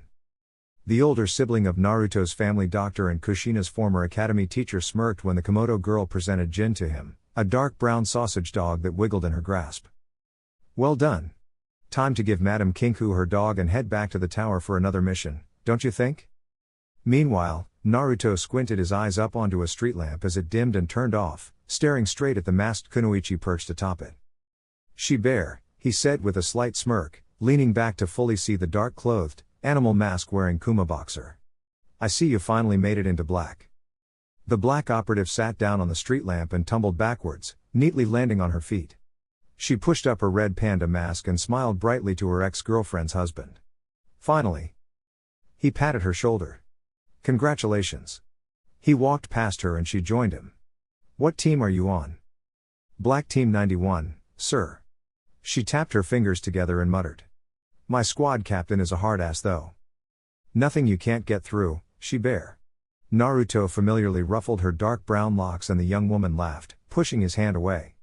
She laced her hands behind her back and her black boots crushed the snow underfoot with each solid step. The bespectacled blonde gave her another brief smile. 7 years of trying finally paid off. I'm proud of you, kid. PSHHH, I'm just stubborn as all. She took off the mask on the top of her head, at his beckoning, and handed it to him. I chose the mask, I'm kinda surprised no one picked Red Panda yet. The man looked at the Red Panda black mask. He gave it back to her and she took it with both hands. Wear it with pride, kid. Yes, sir. I will. Naruto was glad that him marrying Kushina, Shimara's ex, didn't put a dent in their friendship, whether it was between Kushina and Shimara or Naruto and Shimara. The Kuma was a nice girl and Naruto had watched her grow up. Spending countless times having sleepovers in Kushina's bedroom, and if Ran Tomo or Epic Mist was to sleep over as well, they would do so in the public space of the parlor. Since she had gotten her tuning vest, she had been training long and hard to become a dark country black operative. Every time she would apply, she would be sent back soon after with demands to develop her skills. Black were the elite shinobi of the country, they had a high standard to set. It was when Shimara Kuma had fine-tuned her Fuinjutsu skills and mastered her hand-to-hand that the operative in charge of the Eastern region's black recruitment exercise, Captain Octopus, gave her the green light to begin the intensive black training that would take place in the headquarters in the Night Forest. Captain Squid said that he was going hard on me 'cause I was close to you. Is that so? The dark leader mumbled. He said that, since I'm close to you, then I'm in a better position to protect you, Nana and Lady Sue when the time comes. Did you tell them that we can take care of ourselves? I told him that's the whole reason I wanted to join Black, so I can become the best and protect you guys. Look at you. Being so serious. He tousled her hair again and she shoved him away with a wide smile. I'm not always serious. She rolled her eyes, watching as her leader folded his hands behind his head and their feet took them northwards, towards the northern region, which would be roughly 4 hours away if they continued at that leisurely pace and an hour if they ran or took a carriage.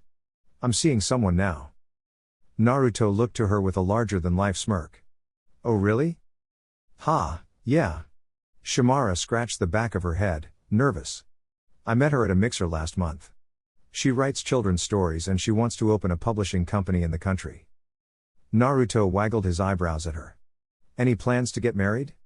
Kids? Her exasperated groan was music to his ears. He shrugged. I'm just saying, you're at that age now. Ugh, don't even start. I hear enough of that from my mom. The man hummed out a pleased laugh. I'm joking, she bear. Lighten up. She huffed. You're 22, you've still got your whole life ahead of you. Don't forget to have fun. I won't, sir. The man looked down as the crunch of snow was replaced by the crunch of gravel. They were inching upwards, away from the harsher cold. I want to go and see someone. The place I'm going isn't far from here. He pointed up the wide road going up from the southeastern area to the eastern region proper. Some distance away were houses constructed on plateaus and hills, and a great distance from the Chue Inku's main clan compound. On that hill over there. You want me to accompany you? The boxer asked. Unless you have somewhere you have to go. No, I'm off duty for now, till the blizzard anyway. She sealed her mask into her pitch black gown and flak jacket. Naruto kept walking with a lazy lean and his hands behind his head. His hood was down to show his radiant blonde hair and his sky blue eyes sparkled pleasantly in the orange sunrise. Are we visiting someone? It won't take long. They walked off the road and treaded up the hill, having to use the stone staircase that shot straight up to the top. On the top of the hill was a familiar face. Suki, hey! Naruto waved. The Kurama woman jumped in surprise and whipped around, almost toppling her painting canvas and nearly pouring away her palette. She hastily dropped the palette onto the ground, close to some different colored paint cans and undid her color-stained apron, rushing to Naruto and diving at him with an unrestrained hug. She grinned. Hey, hey, hey. The man chuckled and patted her back. What are you up to? She grabbed his hand, purposely ignoring how paint-stained her fingers were, and dragged him to the canvas. The constructed stone top of the hill, done so for the holder of mania, gave the slipper-wearing woman traction to not trip over. I was busy with this piece. On the canvas were blue-roofed houses built atop hills and plateaus as far as the eye could see. The colors she used didn't match the real image, as she deliberately used only the colors red, blue and black. What do you think, Lord Naruto? It looks great. He gave her a thumb up and Suki puffed out her chest proudly, threading the fingers of her left hand with his right, holding it up to her nose. Naruto's sweat dropped and coughed into his free hand, motioning to the black non-mask wearing operative. This is Shimara Kuma. Suki only spared the Kuma girl a short look. Sup? Nice to meet you. Shimara contemplated going in for a handshake but rightly judged that the ditzy painter wouldn't release Naruto's hand to reciprocate. That's a really nice painting, Suki. I know, Lord Naruto already said it was great, Suki replied factedly, lowering her eyebrows as if that was the most obvious thing in the world. You didn't hear him? Sorry, kid. The man turned to Shimara apologetically, saying. She's like this with everyone. I want her to have more friends, you see.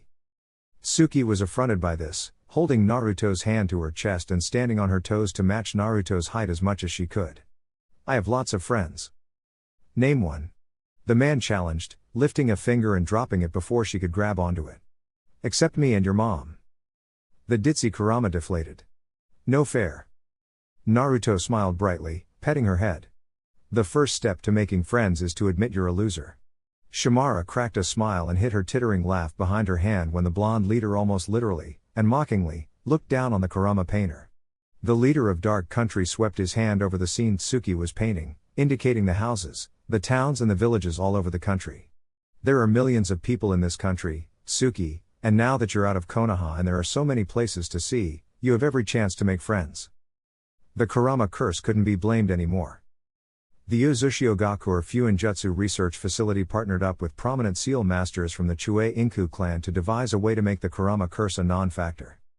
3 months of studying and experimenting and the Uzumakis and the Chue Inku came up with a huge loophole in the condition to keep mania from breaking out of Tsuki, or any future holder. The previous assumption was that there had to be a majority of the clan around the mania holder at all times, to keep the beast awake, but the reality was that the only thing they needed was enough Kurama chakra surrounding the seal to simulate a living person. The seal looked simple but was actually 1,000 different seals stacked over each other to form a complex seal. This seal was applied over the mania holding seal on Suki's upper back, and that seal would cover the seal that housed mania with a constant stream of Kurama chakra, which in turn would be replenished over month, just to be safe. A layer of 50 seals in the 1,000 seal acted as a countermeasure to shroud Suki with Kurama chakra if on the rare occasion the seal wasn't refilled. The seal itself acted as a force field over the mania holding seal, providing a 2-inch gap between the Kurama chakra and the holding seal, so that the condition for no Kurama contact was fulfilled. Unfortunately, Kurama people still couldn't touch Suki, though that didn't mean she had to have them around her at all times. Like now, she was hundreds of miles away from the nearest Kurama, and that family of Kurama were in the distance on a hill, preparing for breakfast in their house. Not nearly enough people to prevent mania from breaking out. It was surprising that no one had thought of this seal before. Suki puffed out her cheeks and silently played with Naruto's larger hand. "You're being mean, Lord Naruto," she said with a dour pout, then her attention went back to his hands. The man laughed nostalgically when her weirdness drove her to drag her tongue up from the base of his palm to his ring finger, taking half of that finger into her mouth and mumbling. "You ate Dengo recently, didn't you?" Shimara suddenly felt uncomfortable at the innocent radiance in the Kurama woman's eyes and the uneasy chuckle from the more than uncomfortable leader. He gathered himself and looked at her, half stern, half shaky. "Now, Suki, what have I told you about licking other people's hands?" "It's rude?" she replied slowly, sucking on his finger. But I only lick your hand, so it's fine. It can make people misunderstanding. But your hand is sweet, and soft." The man palmed his face and motioned to Shimara, who didn't know where to look at that point. "You're making Shimara very uncomfortable." "She's not complaining." "Besides," Suki said with a casual shrug. She took his finger out of her mouth, a thin string of saliva connected it to her lips. "I'm not hurting anybody. Am I, Lord Naruto?" Naruto didn't know what else to say, to get out of this situation. He wasn't a religious man, but at that moment, he prayed for something, anything, to happen. The bespectacled blonde's knees almost buckled in relief when a DC officer from the southern region ran up the hill and promptly fell onto his before him. "My Lord Naruto." "What is it?" "There are two people at the western gate that want to see you." Naruto raised an eyebrow. He shivered when Suki licked his pointer and middle finger next, doing so tortuously slowly and with her pure eyes wide with guiltlessness. He gently pulling his fingers out of her mouth, though unluckily not out of her hands, and asked the kneeling man. "Who are they?" "They say their names are Conan and Tsum Inuzuka." Naruto's heart stopped for a fraction of a second. The man looked up when he was met with silence. "My lord?" "Tell them, I'll be there in a minute." Pomph. His disappeared in a burst of smoke and reappeared before his house. Oh.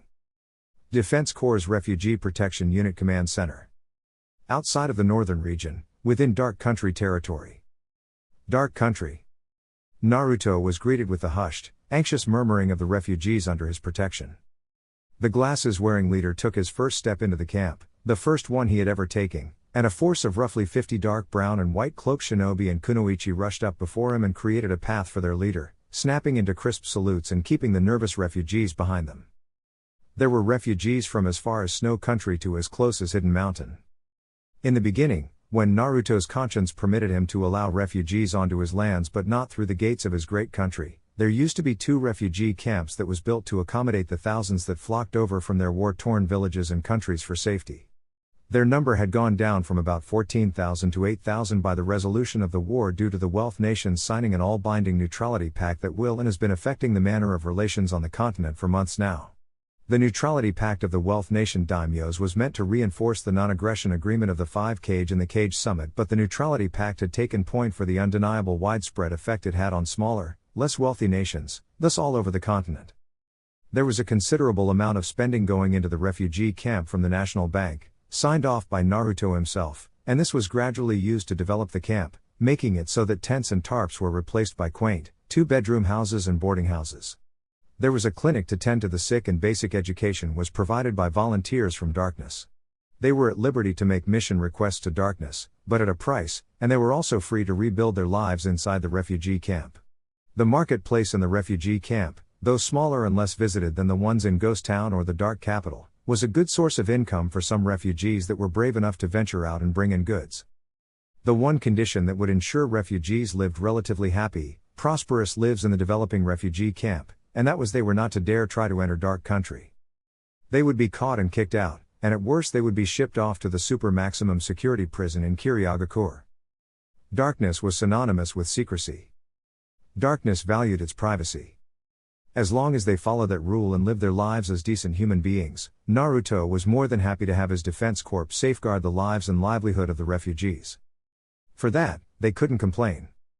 Those people stared at the man that had been so kind to him with respectful silence, looking over the shoulders of the DC officers keeping them back. Naruto wasn't wearing his white with black trimmed leader's robe or his wide-brimmed hat. Rather, he was in a dark, short-sleeved shirt and black pants that stopped at his ankles with a pair of black sandals with clean white soles. The short sleeves of his shirt showed off the black line tattoo that had appeared on his body when he first activated his smoke release, the storage seals drawn on the back of his hands and the mysterious-looking ink art etched onto his inner left forearm. He wore a pair of dark-rimmed rectangular glasses and a plain black half-mask, both of which made his sky-blue orbs sparkle with silent laughter and showed the crinkle of time on the corners of his eyes. He had turned 40, they had heard from the Defense Corps officers they were friends with, and one of his 2 wives had given birth to his first child an hour after his birthday. Naruto was young, by shinobi standards, but after all he had done for Dark Country as a whole in the refugee camp, he was a certified old man. Not that many people could do what he did, and yet the blonde leader didn't claim all the credit. The people that executed his commands to the letter and without faltering took the majority of Naruto's acknowledgement. Everyone kami-fearing person was grateful to be connected to Dark Country in some way, whether as one of Darkness's only 4 allies or as a non-ally merchant in a remote village that regularly resold dark products after purchasing them from a dark trader or non-allies that had submitted mission requests and had gotten what they wanted. Write down the finer details. Naruto's spiky, radiant yellow hair tousled with the light wind and the leader walked with his hands in his pockets, following the cleared path to the command center. The stiff-backed DC officers didn't dare look Naruto in the eyes, keeping their eyes straight ahead and their sharp salutes unshaking. At the end of the path, Makoto Gato, the director of the Northern Defense Corps, took one smooth step out of the ranks and stood before Naruto, stamped his left foot on the ground and threw up a respectful salute. The scarred clay man snapped his hand down to his side when Naruto smiled lightly at him, standing about 4 feet away from his subordinate, and Makoto bowed deeply.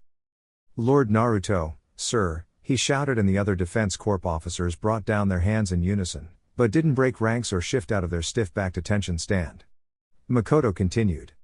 "Welcome to the Refugee Protection Unit. I am honored to be the one to welcome you." "No need to be so formal, Makoto." Luck had been on the Gato's side, as it was during his shift to oversee the Refugee Protection Unit of the Defense Corps that Naruto had arrived on. The clay release user made a mental note to thank his ancestors later when he returned back home. "I heard I have visitors?" "My apologies, my lord, I could not bring them into the country." "No apologies needed, old friend. They're neither citizens nor allies, they have no right to enter darkness," the masked assassin said casually, without feeling for the refugees hearing their conversation, as they too one day dreamed to enter the great country that was darkness. "You have performed excellently." Makoto bowed forward once again, deeply humbled by Naruto's words and hiding his proud smirk under several layers of professionalism. "I am grateful, my lord." He stood up straight again and turned to the side, moving his hand to the entrance of the command center, and Naruto nodded appreciatively, entering the building, and Makoto followed after, treading a step behind his supreme commander. The receptionist area was empty for the most part, except for the female Defense Corps receptionist that rose off her high stool and dropped onto her left knee, bowing her head and placing her right hand over her heart. Naruto, making an accurate guess, that he was supposed to go through the doorway directly behind the receptionist. Makoto reported as they walked through the hall of doors and up a few flights of stairs. "Their names are Conan and Tsum," he began. "My female officers have searched them and stripped them of their weapons and belongings." The one called Conan reported that she had come in a rush, and so was unable to pack more than the bare essentials, spare clothing, ration packs, water and bandages. Tsum informed us that Minato Namikaze helped seal all of their things into a large-sized sealing scroll. "We are currently searching it for traps. There are no traps on their person, and all the money they have on them is 60,505 snow ryu, 60,550 snow ryu." "Okay," Naruto mumbled as he opened the door to a room that simply had the numbers 07 nailed onto the door with a bronze plaque. Inside was a room about the same size as the guest bedroom of a residential building, though this one had a steel table bolted to the ground and 3 chairs made out of the same iron as the table, 1 chair on one side and 2 on the other. There was also a pair of surveillance cameras positioned in 2 corners of the room and a pitch black, one-way glass behind the single chair, facing the 2 chairs on the other side of the table. This was the room they interrogated refugees from relatively affluent countries and villages to make sure they weren't spies or shinobi wanted for war crimes. By interrogate, one didn't mean torture, as refugees have already suffered enough, whether or not they were from richer nations or poorer nations, but rather, there were experts in the DC that could analyze micro-expressions and discern truth and lies. Naruto sat down on the single chair on one side of the bolted-down table and crossed his right ankle over his left knee, relaxing as Makoto rounded up his report. "They are currently in separate holding cells. Naruto turned his head to Makoto and the man felt the impulse to fall onto his left knee and bow his head. You are aware that Tsume Inuzuka is expecting, right? She is with child. Yes, sir. We made sure to move Tsume Inuzuka to the holding cell for expecting mothers. It was much more common than one would want to acknowledge. About half of the refugees that fled to Dark Country's protection were comprised of pregnant mothers or mothers of very young children. The few fathers, or men, that came with them had run away compulsory conscription by way of being too weak to hold a weapon. Given that some of the women that begged to be allowed into Naruto's protection were pregnant, there had to be dozens of remodeled holding cells to humanely cater for them, fresh air, plenty of sunlight, a medic on standby within earshot of their cells and the privilege of not being separated from their children, if they had children. The purpose of the interrogation or questioning was, as said before, to prevent spies and war criminals from seeking asylum. The Defense Corps, whether it was during Makoto Gato's shift or Nanako Hogo's shift, had captured more than their fair share of shinobi that had tried to capitalize on Darkness's patronage to sneak into the country and gather information. This wasn't even paranoia. It had happened before. Among the first 200 asylum seekers that came into Naruto's lands, about 60 of them were spies and 10 had committed some sort of heinous crime during the Third War, wherever it was they were coming from. Pregnant women, young teenagers, crippled old men, basically anyone you would least expect. Half of the credit went to Iwa, some to Snow, some to Konoha and the rest from small, lesser-known villages that had a bone to pick with Naruto, or Suki, for whatever reason. One spy from Snow had even admitted that Doton had had a small chunk of his kunoichi impregnated and sent to Darkness to beg for entry. Little wonder why Snow had suffered great losses during the Third War, despite being the first wealthiest nation. Women that didn't want to be forcefully impregnated fled the country and men that didn't like this treatment, and thinking that their family members were next to be targeted by their daimyo, took their families and left the country. There was widespread discontent in Snow, and 3 years into this practice of making women pregnant, insemination or otherwise, Doton wisely stopped, as that tactic didn't work on Darkness. Appealing to Dark Country's humanity by having heavily pregnant women seek asylum didn't work, and worse still, those that had been impregnated and turned away from Darkness refused to return to Snow, reducing Snow's general population and weakening its place among the wealth nations. Suna and River though was willing to welcome them in Dark Country's stead, and so Naruto sent those women and mothers to his allies.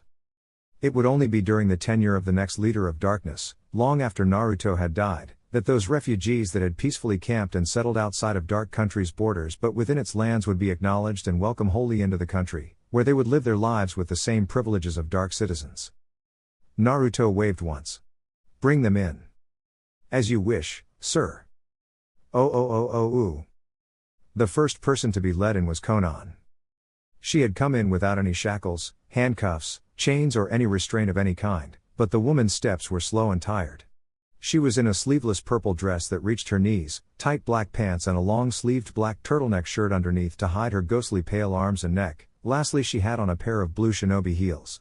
Conan also wore a white origami rose on the top side of her head, complementing the look Naruto had known since he was a kid. The sides of her heels had stray blades of grass and woman's hands looked like she had washed them recently. One of the two female DC officers pulled out Conan's chair for her and the paper angel clasped her hands together on her lap and lowered her eyes, pointedly looking at a spot on the table and avoiding eye contact with the blonde man. Naruto sat forward on his seat and placed his forearms onto the table, lacing his fingers together and leaning into the bolted down table ever so slightly. The two officers left the room soon after. He stared at the woman with an even expression. He didn't say anything and she didn't opt to speak either. His blue orbs churned at the submissive, weak appearance of the purple-haired lady. 2 minutes of this stark, nearly unbearable silence later and the door buzzed open again, and two different female officers escorted Tsume into the interrogation room. Naruto didn't take his eyes off Conan.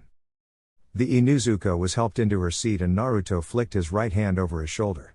The two officers saluted and left the room. Those watching from the one-way glass behind Naruto also left and finally, the red, blinking lights on the surveillance cameras clicked off, effectively deactivated. Tsume felt panic rise up in her gut as she noticed that they were completely alone with the most feared man on the planet, without the false protection of Minato's sword or a majority of Conan's paper bombs. Her nose told her that the nearest person in the entire building were the officers on the ground floor, 6 floors beneath them, seeing as those in the holding cells on their floor the top floor were few and far in between.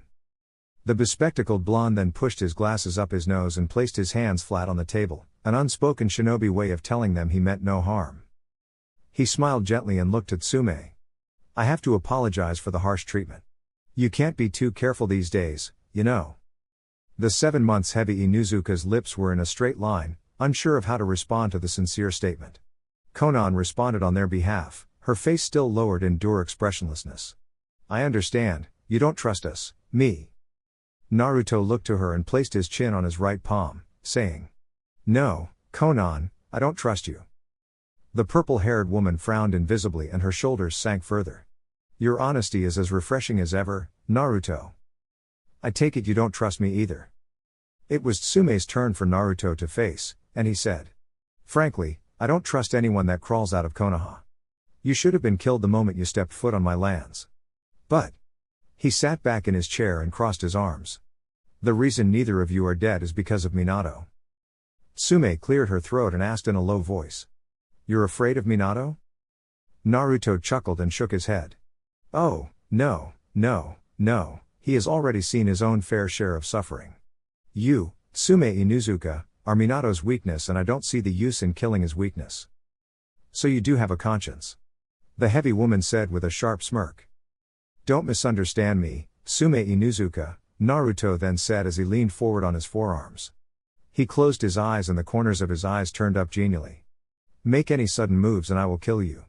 He opened his eyes and the sheer darkness and maliciousness warbling beneath the surface drove chills down the dog woman's spine. It was Naruto's turn to smirk sharply.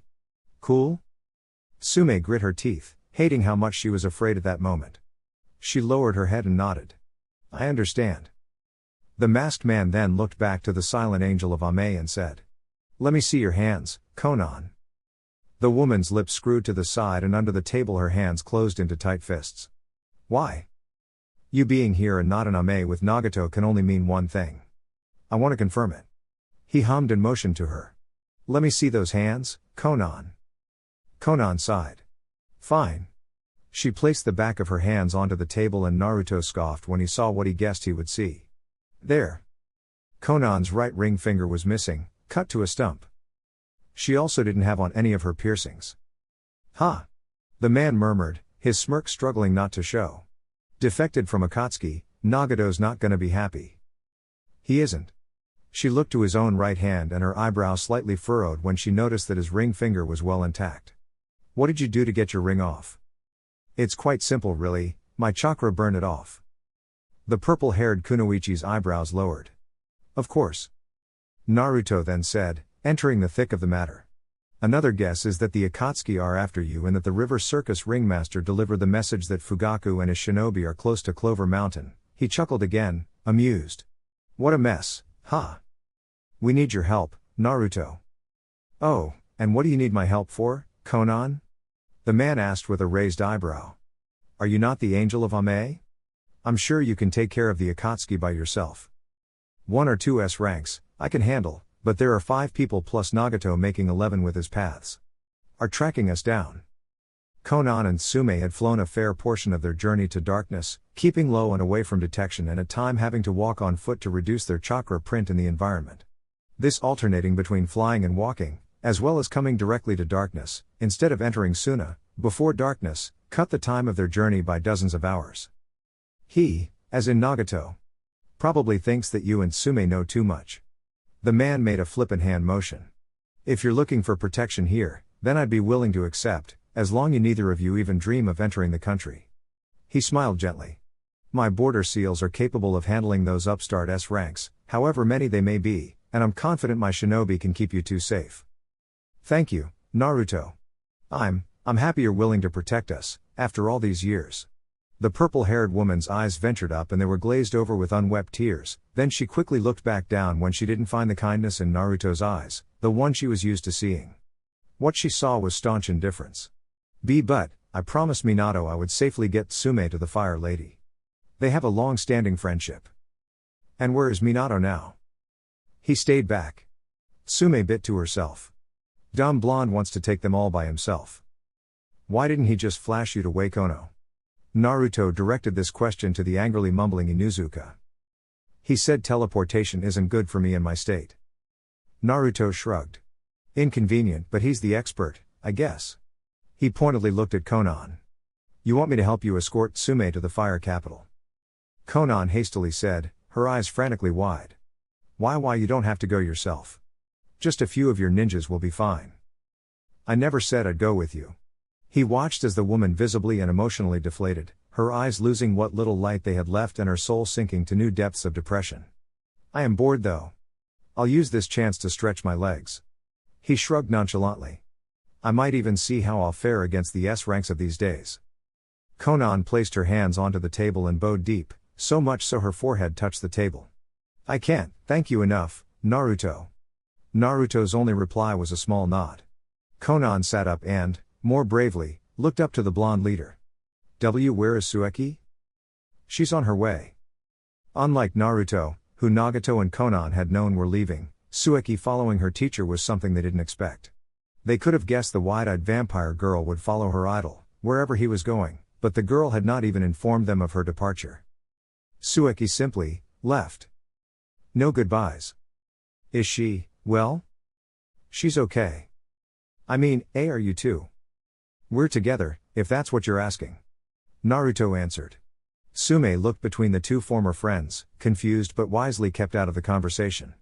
I'm with Kushina too, just so you know. Oh. A sad smile came onto Conan's face. I see you finally got that harem you've always been dreaming of. Naruto smirked a little. I don't think two women can make it a harem, Conan. Naruto, she opened her mouth to continue but closed it, unable to say anything. She frowned at her traitorous emotions, threatening to spill out of her, threatening to make her jump over the table and tackle the man before her in a tight hug, threatening to make the tears swimming in her eyes rush down for not acknowledging his feelings for her all those years ago. And Naruto, I'm sorry, for everything I've done. The man silently crossed his arms and raised an eyebrow. I led you on, I took advantage of your kindness and I took you for granted. Her lips trembled and her eyes shook. You had my back, our back, and we didn't even know. I was a bad friend, Naruto. I'm sorry. You never know what you have until you lose it.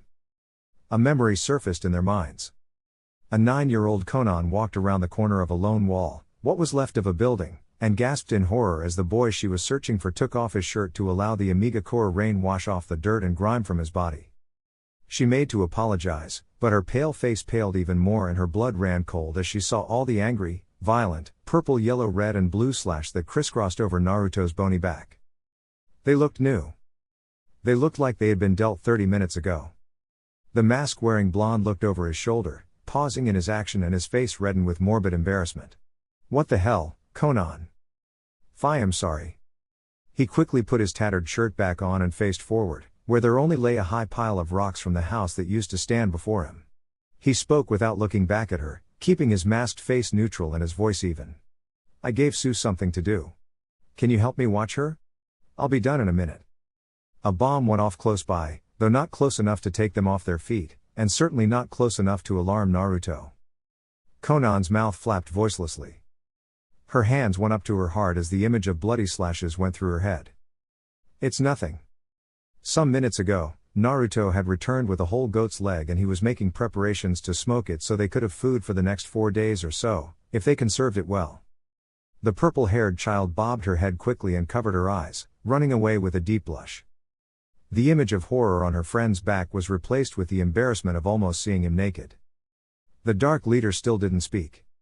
I know things will never go back to the way they used to be, between me you and, B but, please, Naruto, will you ever forgive me? The woman sobbed mutely. A single tear drop landed on the table. Naruto was Conan's emotional buffer and his departure from Ame also resulted in the departure of her emotions. Conan then closed her mouth and averted her eyes. When do you two plan on leaving for the fire capital? Conan's heart shattered. Tsume, noticing that Conan wasn't in the right presence of mind to answer, said. Now, if you can. Me and Suki will go. Tsume visibly brightened up at Naruto's statement. 2 legend-class ninjas Naruto and Suki and an S-rank kunoichi Conan would be more than enough firepower against any threat. Who knows, maybe Minato would get impatient, meet Fugaku, take him out and then meet them in the capital. The bearded Namikaze had given her Raijin no Ken to defend herself with, but Tsume wasn't too worried about Minato's chances against Fugaku and his group. This is more than I can ask for. Thank you so much. It's nothing, don't worry about it. He rose onto his feet, saying. You both must be hungry, right? I'll send for food. Eat and rest up, we'll move out in 30 minutes. He was about to leave through the door again but halted when he finally noticed something amiss. He snapped his fingers and asked Sume, who jumped in her chair at the attention. What happened to Kuromaru, your ninkin? He's in Konoha showing the new clan head the ropes. I told him to stay. Oh. Flashback, 30 minutes earlier. Conan has betrayed us, Pain stated darkly, seated on his throne at the head of the meeting room. His Rinnegan eyes glowed ominously, with shaded grief and pronounced anger as he turned a single finger in his right hand, which glinted with a simple silver band. The crippled cage clenched the seats of his throne and said, his tone deep and foreboding. She bypassed the blood contract and cut off her finger. Our plans are now at risk of falling apart. The gathered members of the Red Cloud organization looked across at each other, and one of the two less than intimidated shinobi among them raised his head and asked with a slight hiss. What do you propose we do, Lord Pain? The man was silent for a moment, reflecting on how he had indirectly caused his last childhood friend from leaving his side. If he had not crossed the unsaid line and painted a target on Minato, Sume and their unborn child, the woman would have been as obedient as she had ever been. Pain frowned, saying. We move on to Plan B. The god of Ame moved his eyes to the second less than intimidated person in the room and Toby spoke up. We at first wanted to gather the beasts one at a time, starting next month, but now that people will be made aware of Akatsuki if Minato, Sume and Conan escape, we will have to take out prominent shinobi on the continent so that there is no possible threat and hidden villages that have tailed beasts would be weaker. Then we gather the Baijuu. What do we do about Conan? Sasori ventured to ask.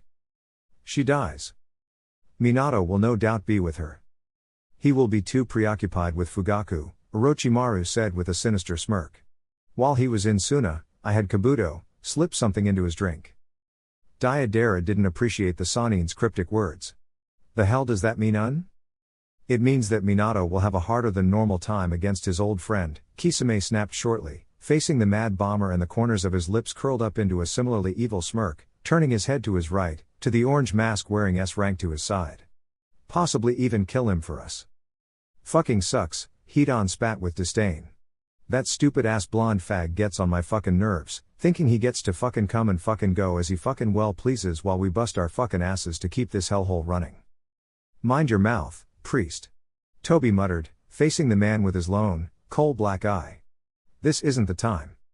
She will run to Naruto for help, Pain said, commanding silence as he reintroduced himself at the head of the meeting. The Conan he knew, the Conan he grew up with, always first ran to Naruto for help. He envied Naruto on how much Conan depended on him. He envied him.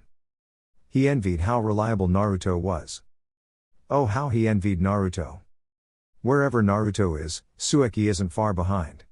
He finished grimly. Sasori spoke up. That means we have a problem. No, leave Naruto to me. What about the vampire? Orochimaru asked eagerly. You need her heart to acquire her immortality, correct? It might have sounded like a question, but it was a direct statement. Orochimaru had implanted Kakuzu's Jiang into his own body, amplifying the black threads with his sage chakra and his snake summons.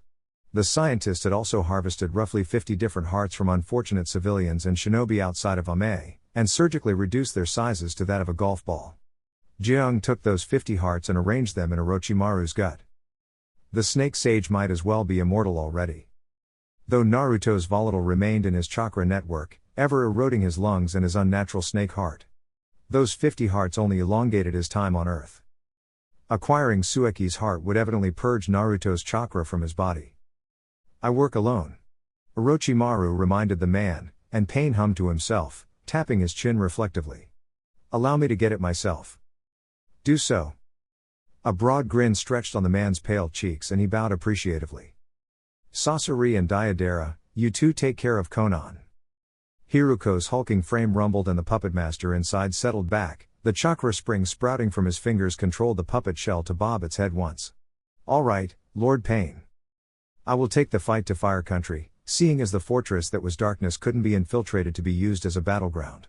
While you three, Hidan, Toby, and Kisame, the leader of the Akatsuki said, pointedly looking at the two men. Draw the dark forces away from us and into Suna. That shouldn't be too much of a problem. Hidan only giggled evilly. Kisame didn't reply to the order, but Toby nodded silently. Ooh. Present time. 30 miles from Dark Country marked border, and inside of Fire Country's side, stood 6 people in a large, uninhabited field of ankle length, cold hardened grass. The paths of pain.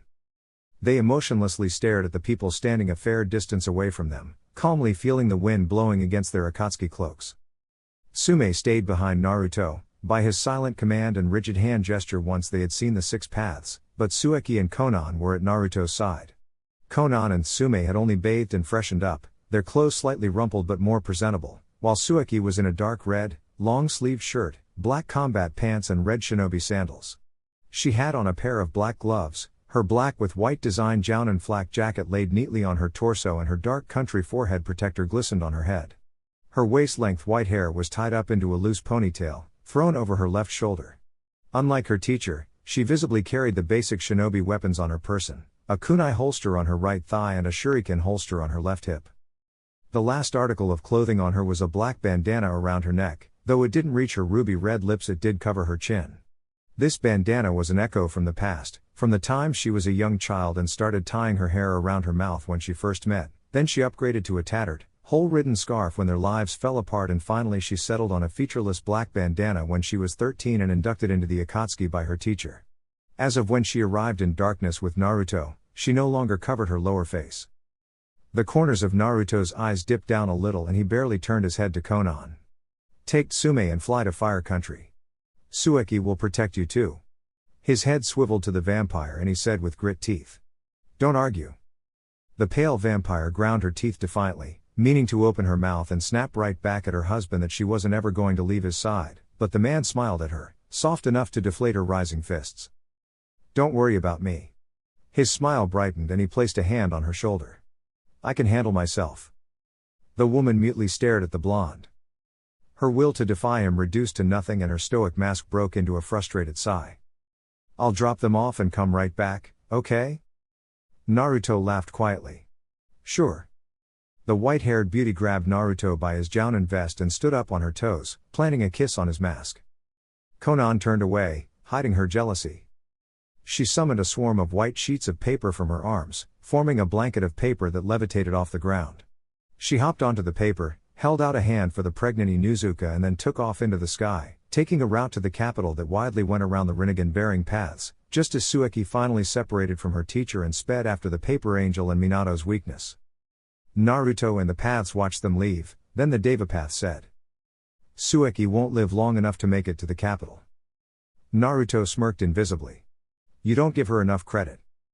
Katsueki Seikonomi was his student. It would do well not underestimate Blood, the vampire empress. Perhaps not. The Deva path, formerly Yahiko, admitted. You understand what is about to happen now, right, Naruto?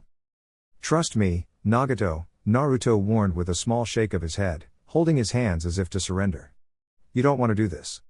Not with me. You talk too much, Naruto. The blonde closed his eyes, inhaled deeply and then slowly exhaled through his nose, opening them again. There was a white flash that glinted over his cerulean blue orbs, vanishing as quickly as it had been seen. The blonde's eyes darkened and the shadows beneath his eyes covered his face, illuminating his cerulean blue eyes even more. His right arm snapped to his side and night terror appeared in his hands, ebbing dangerous black smoke. He held the lethally sharp blade laxly, pointed downwards to the ground.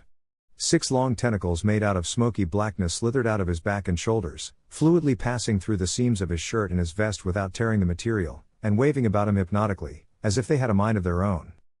He didn't lower himself into a stance, standing upright with his ninjato pointed downwards and his long smoked tentacles swaying about him. The extreme tips of those 10 black tentacles crackled and glowed with white electricity. A deadly union between Naruto's lightning-release bloodline and his smoke-release bloodline. A bright spark passed over Naruto's blue eyes, then they ignited with white energy, turning his blue orbs an angry, blazing shade of white and expanding his ocular sensitivity. The 6 paths of pain watched Naruto become the ghost. Nagato, when he was much younger, had sparred with Naruto while the blonde was in this form: white eyes, electricity-tipped smoke tentacles, and with a face devoid of care and emotion. But the Rinnegan god was wise enough to know not to compare any spar they had ever had in their youth to now.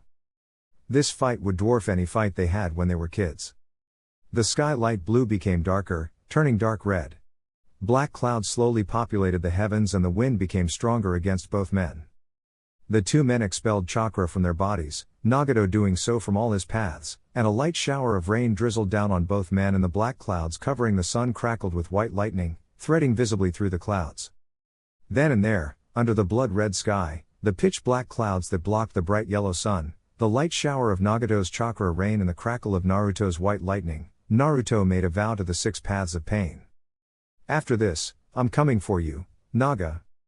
The crippled Kage, all the way back in Ame, coolly faced his glowing purple-ringed eyes out of the window of his office, watching the rain of his village pitter-patter against the cold glass and the people at the bottom, unaware of the earth-shattering battle that will soon take place. The Rinnegan god felt a ghost of a smile slide up his face and he bowed his head. "You can try, Naru." 2 Ame orphans. 2 childhood friends. The ghost and the 6 paths of pain. The ghost lifted his sword-bearing arm and pointed night terror at the Rinnegan puppets. The Deva path lowered his center of gravity, flattening his feet on the ground as the other paths got into their own preparatory stances, ready to attack with all their might. There would be no holding back. No history book or storyteller could possibly describe that battle, the one that reshaped history forever. Chapter 31. Chakra Chains of the Demonic Statue. The ghost's eyebrows lifted up his forehead in surprise at the shouted jutsu. "That's a new one." He ran forward to the Deva path as the other paths spread out, pelting left and right as iron chains as thick as his arms exploded out of the ground and honed to his shadowy, blurry form. The blonde assassin had his head lowered and his arms flying behind him, his ninjato gripped firmly in his right hand. He was running fast enough to leave elusive afterimages. A red-tipped missile screamed in his direction, sprouted out, formed the 3-faced, 6-armed, Asura path's chest. The sharp chakra chains that were well adept at holding down tailed beasts, which Nagato had smartly attacked him with, came at him from behind, roughly 100 iron constructs that erupted from the ground, while the missile wailed towards him. Naruto grinned wickedly under the darkness covering his face and he quickened his already fast pace. The world turned sluggishly as the tip of the missile grazed his jounin vest. Intangibility. And harmlessly passed through him. Boom! The missile blew up against the chakra chains, dispelling only 2 of them but leaving the bulk of them scattered and somewhat disorganized. The blonde assassin pelted on, his white-soled black shinobi sandals blazing on the ground, skidding under a chunk of earth that had been lifted up by another blast from the Asura path. 2 tentacles from his back stabbed into a summoned turtle, only drying a small patch of the underbelly of the massive, thrown animal. This forced the glasses-wearing phantom to stop in his tracks and spin on his feet, planting a solid straight kick in the same place his smoky tentacles had dried up with electricity. A resounding crack sounded after foot-impacted shell and the turtle shot backwards. The Asura path dropped down, seemingly from the blood-red heavens, and engaged the ghost in earth-shattering hand-to-hand, as the Preta, human and animal paths rocketed towards the multi-armed path as support. The ghost spun the ninjato in his right palm, deflecting a closely blasted laser beam from Asura path's fingers, turned under a 2-armed haymaker, returned with a knee to the back of the mechanical path but cursed with grit teeth as the path swiveled around one of its 3 heads completely, opening its back and firing a barrage of red lasers beams. The assassin pulled his sword arm away from the metal melting beams of light, shifted his head away from an axe blow coming from 4 arms and rolled underneath a knee that had attempted to rip his head off. He's gotten better at this. The bespectacled blonde swore in his head, gnashing his teeth underneath his mask. His shining white eyes adjusted as his widened optical sensory range acknowledged the 3 paths heading their way and the 3 paths keeping a wide berth from them. Deva Yahiko and Naraka, the former being Nagato's favorite path as well as the one that controlled attractive and repulsive forces, and the other being able to summon the kind of hell to heal battered or destroyed paths. He slashed his ninjato across a right hook, cleaving off the hand with a lethal blade and hopping aside as the sliced-off wrist exploded once it hit the ground. His tentacle D-back was now to the coming paths. Those same white eyes widened as the Deva path held up his right hand, palm open and facing him, and said, "Almighty push." Throwing him into the grinning embrace of the Asura path, who wrapped his arm around the thrashing assassin and opened his chest once again. The ghost snapped his wrist, sealing up night terror, and muttered, as the lasers primed to burn a hole through his torso. "Hide an art, smoke release, acidic smokescreen. Poof. His body burst into thick black smoke once the lasers shot out of the Asura Path's chest, hastily covering the Path's body and gathering back together behind the hulking, six-armed corpse. Not too long after, the Asura Paths toppled down onto his face. The Path's Akatsuki robes were burnt to nothing, the skin shriveled up and dried, peeling off the bone and flaking onto the ground, turning to dust as they touched the cold hardened grassy ground. The three Paths heading to him paused and spread out. The human and Preta Paths were the only ones advancing while the animal path stayed back, flipping through seals. The reformed smoke assassin opened his arms, shouting, "You think I'm some sort of kid?" He kicked the bones on the ground and the six metal arms, the black receivers and the copy of Nagato's Rinnegan that hadn't turned into dust. "You think you can use that crappy tactic again?" Nagato had used that move on Naruto when they were kids with mild success. It was why Naruto had created the acidic smokescreen jutsu. The soul-sucking path and the chakra-draining path bore down on the ghost. Knowing better than to touch the Preta and human paths or allow them to touch him, the blonde shinobi fired bolts of lightning from two of the tentacles on his back at it, purposely aiming to the ground, throwing up clumps of earth in the process. He stood over the fallen Asura Path's body, firing off shots of white light from the tentacles of his shoulders until he got what he was looking for. The wet, cold water on the grass withered and fire erupted. He focused most of the fire below the Preta path than the human counterpart, hence why the fire around the chakra-draining path was larger and hotter than the one with the soul-stealing path. The Preta path was surrounded with fire that was made up of less than 30% chakra, therefore they couldn't be put out if he simply drained it. After images poured out from behind him as he faced the human path, his head down and his eyes narrowed with concentration as the path leapt through the fire with his forearms covering his face from the sweltering heat. It rolled beneath a straight punch to its face, front flipped over a bolt of lightning and ran around the subsequent shots, until Naruto flashed through 5 hand seals. Water release, swamp army graveyard. The ground under the human path's feet softened with water and the path ground its teeth as it fought to stay above ground, even as sticky, muddy arms rose out of the ground and clambered to drag him into the muddy abyss, unaware of when the ghost flashed up before him, his right knee burning furiously and blasting open its head. Without missing a beat, the glasses-wearing leader back flipped away from the wildly grasping hands of the soul-sucking path, forcing his fingers into more hand seals when the Deva path spat out a Rinnegan technique at that very same time. Fire release, Great Fireball Jutsu. Almighty push. The ghost ripped off his half-mask and held up a half-ram under his jaw, exhaling what could only be described as a wall of white fire from his gnarly, serrated maw. The white fireball washed over the trapped path, burning it to absolutely nothing with the heat rivaled only by the sun. The gravity-controlling technique didn't make it quick enough to save the human path, though it smashed against the white fireball. Foom! White fire climbed higher and higher against an unseen gravitational force. Naruto felt a sweat roll down the side of his head and he joined his other fingers, forming a full ram and holding his half-mask with only his pinky finger. The Deva path grit his teeth under the strain, raising his other hand to support himself. Chakra flowing into the other paths through their implanted black receivers noticeably reduced at the focus on ensuring Deva and Naraka didn't turn into melted piles of flesh from the white flames, even as 2 of their own had already been annihilated. Naruto finally snapped his half-mask back over his face and ran lengthwise from the overwhelming gravitational pulse, bounding from place to place as the earth beneath their feet tore apart. The world was coming undone as the enraged paths roared after him. The Preta path, finally able to clear the fire as the light shower of rain reduced the fire, crossed its forearms as the ghost blasted sleep paralysis at him with his left gun fingers, sucking the jutsu of all its chakra and reducing its potency to nothing. A back fist from a gorilla twice Naruto's size slammed into his side, appearing in a plume of smoke close to his left. The blonde hissed as his bones throbbed painfully. His back slammed into the ground and he rolled on his side twice, righting himself again and throwing an earth-rocking hook kick to the Preta path, kicking off the path's guard as it drained a sliver of his chakra and flipping above the gorilla. Water release, the Preta path began, shoving right through the summoned animal. Crystalline water needle hell. The torrential rain hammering down on Naruto sharpened into senbone and rained towards him, inadvertently impaling the gorilla. Those needles stabbed into Naruto's body from all sides, mercilessly digging deep into him. The 6 tentacles on his back windmilled madly, keeping them back until Hide and Art, lightning release, blink 1-2 step. The man, pushing through the agony of being perforated like a pincushion, ran to the Preta path. 2 steps later and he flicked into a single bolt of white lightning, traveling through the shower of needles coming down from the heavens and faster than normal human comprehension. The Preta path opened its right hand, ready to suck the jutsu of all its chakra and leave its user with nothing, though dragged its arm back when the blonde reformed before him with his ninjato in a reverse grip. The smoky blade cut through the path's side, parting his upper body from his lower body. The ghost's tentacles spun faster and faster, deflecting millions of senbon honed to end their user's life, and extended outwards as Naruto pointed his right index finger to the thunderstorm brewing above them, slashing his finger downwards and pointing to the legs of the Preta path. The blood-red heavens bellowed in agony and a jagged bolt of lightning screamed down from a cluster of black clouds. The upper body of the Preta path flipped onto his belly and rolled to the legs, opening its arms as the bolt hit the ground, creating a sphere of chakra draining air above it.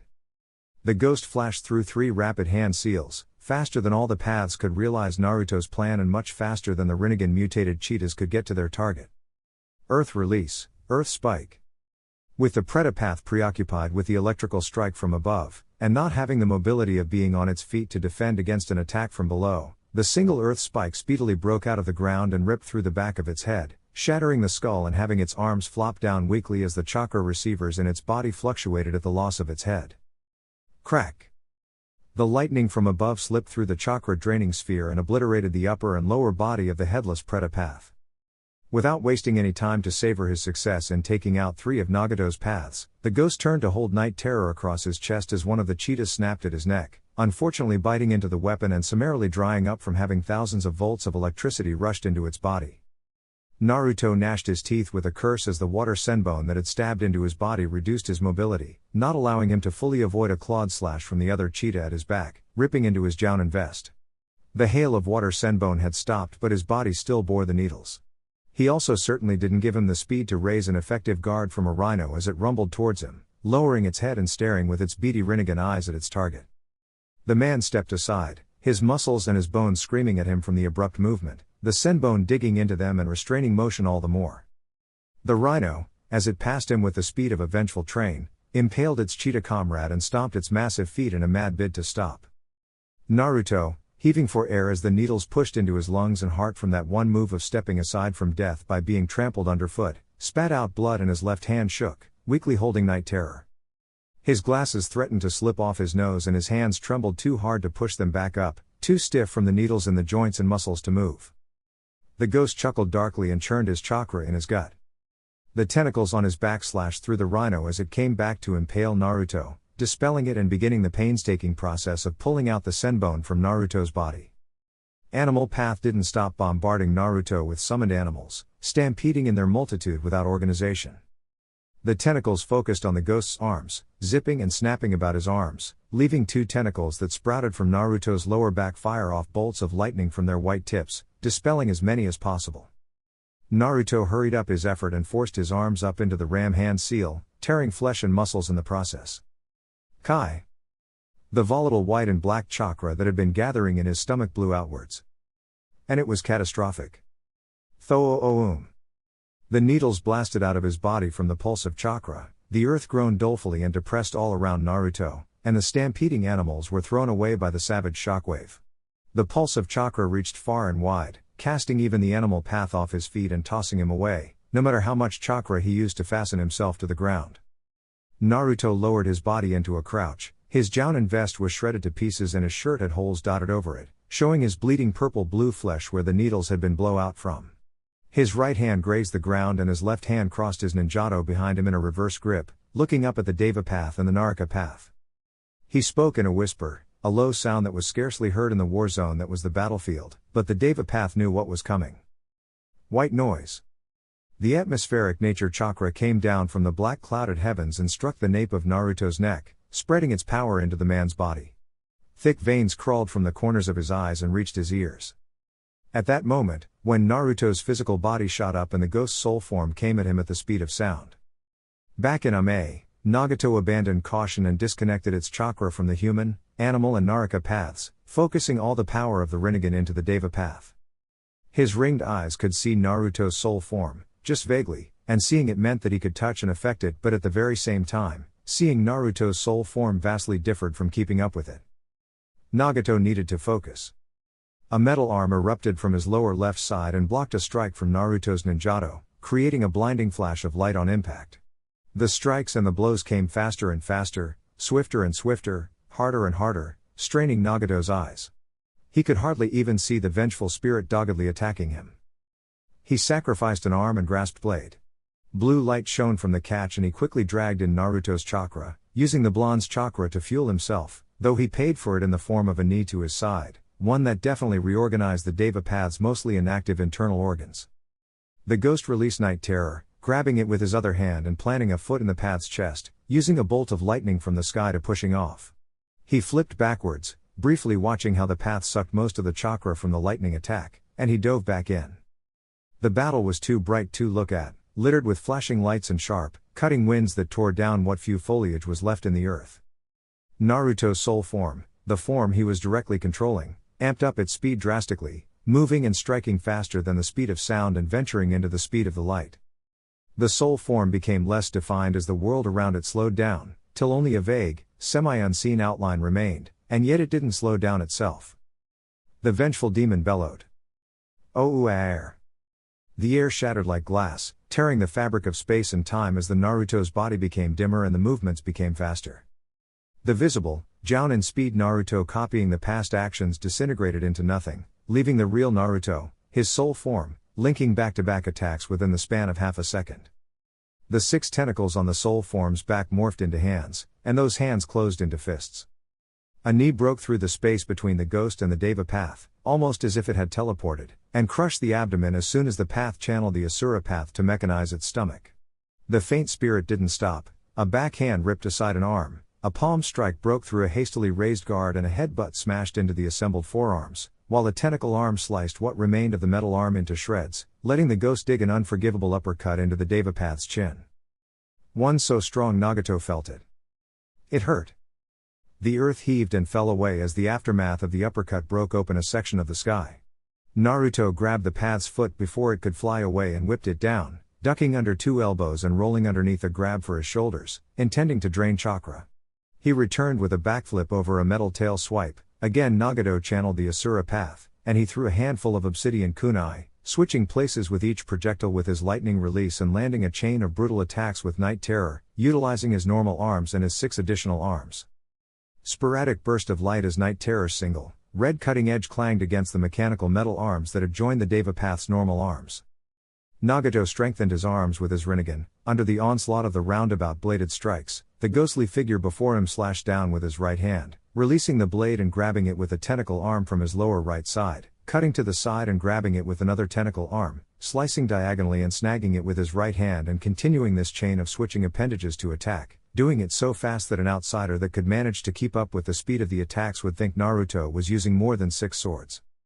A metal palm faced down and blocked a slash that would have opened his gut, the back of another hand deflected a slice that would have claimed its neck, coming down to join 3 other arms to block a cruel rising knee that caved in the metal arms but ultimately protected his heart. The ghost stepped back and exhaled tightly, suppressing his frustration. He breathed out thick black smoke through his clenched teeth. His soul form invisibly shimmered in the darkening light of the red sky and the black clouds. Nagato the Deva path was keeping up with him, though just barely. The chakra Nagato was using to do just that, staying on the same speed as his former best friend, was monumental. The best comparison for how much chakra Nagato was using his Rinnegan to create not just a moon, but his own planet. The act of moving at such speeds for Naruto was like his chakra, his black and white, volatile, unstable, dangerous chakra, had been set on fire. It was bearable, and Naruto was used to it at this point in his life and with his mastery, but the same couldn't be said about Nagato. It was possible the effect was worse with the Rinnegan god. The ghost had a large chakra store inside and outside his body. Night Terror, coupled with being a blade that seemed to have been made especially for Naruto, was where Naruto stored his chakra outside of his body in case he ever needed it in the future. Every morning for the past 22 years, since Torune Uzumaki had gifted him the blade, the bespectacled blonde would push half of his chakra into the sword before he left for work, and at the end of the day, when he was preparing for bed, he would push in half of what chakra he had left into the ninjato. Given that Naruto had a vastly underestimated amount of chakra contained in his internal reserves, the first half at the beginning of the day was a staggering amount. Needless to say, the sword contained a lot of chakra. Naruto called down 10 separate bolts of electricity from the heavens, and Nagato controlled the Deva path to spread its 6 arms and absorb the chakra-based attacks, leaping away as a spike made to skewer him from the bottom. Not this time. Now come, he grunted. Remember that it was almost the same way Naruto had taken out his chakra-absorbing path. The orange-haired path panted heavily, sucking in and pushing out as much air as his corpse lungs could accommodate. He then held his hands to Naruto's figure and yanked to himself. Universal pull. Naruto's feet left the ground and he flew to the last path. The fingers of Yahiko's corpse touched Naruto's temple as he got to him. Soul Eater. Oh. At the same time. 500 miles from the fire capital. Forest of Yamato. Suki spotted Orochimaru patiently seated on the ground with his legs were crossed. His Akatsuki robe rustled as he rose onto his feet, beaming widely at the vampire. Took you long enough. The red-eyed woman looked up to the flying sheets of paper and shouted. Keep going. Conan, looking over the edge of the flying papers, nodded once and soared on to the fire capital. Tsume called down as they flew away. Give him hell. Suki rolled her eyes. You could have declined, Orochimaru said, pulling off his robe to show that he was in his shinobi clothes underneath, throwing the robe away and not caring much where it was. The vampire's eyes narrowed when he sensed more than one heart inside the grinning Sanin. 51, to be exact. So Akatsuki was after the Jeong, she said mutely, frowning. For a brat, you sure are smart. Orochimaru answered patronizingly. Can you also guess why I chose you to be my opponent?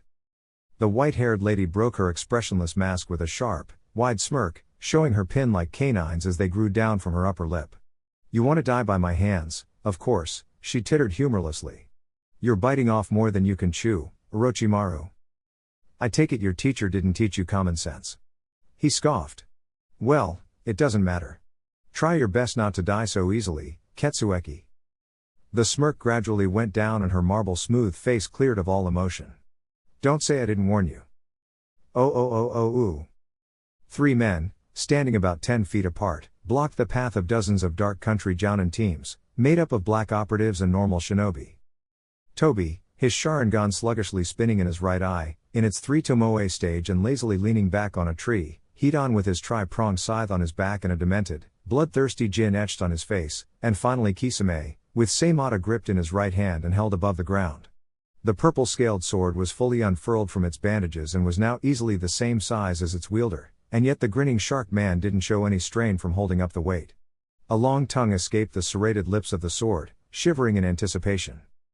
The 3 Akatsuki shinobi, S ranks in their own right, face not less than 80 shinobi, standing in the way of where Naruto and Suki had disappeared, coolly keeping their backs to the ground, shaking pops and air-rattling explosions coming from the place Naruto was battling the 6 paths of pain. Those shinobi, a small slice of Naruto's ninja force, were in fighting stances, some bore weapons and others had their fists raised and clenched tightly. One shinobi stood in front of the arrangement of men and women, gearing to bum rush the Akatsuki in order to get to their precious leader. Kushina Uzumaki, stubborn as the day she was born and refusing to stay in bed while the world was about to fall apart, was dressed in full shinobi wear, a blue, short-sleeved half-shirt with long-sleeved mesh armor underneath, dark shorts that barely passed her mid-thighs and dark blue tights with blue shinobi sandals. Her straight, bright red hair hung freely down her shoulders, held neatly together by the hitate wrapped around her forehead, though allowing 2 fang-like bangs to fall to her chin. She wore a Jounin vest and had a large sealing scroll attached to her lower back, fastened in such a way it didn't hinder her motions if she wanted to draw her blade from over her shoulder.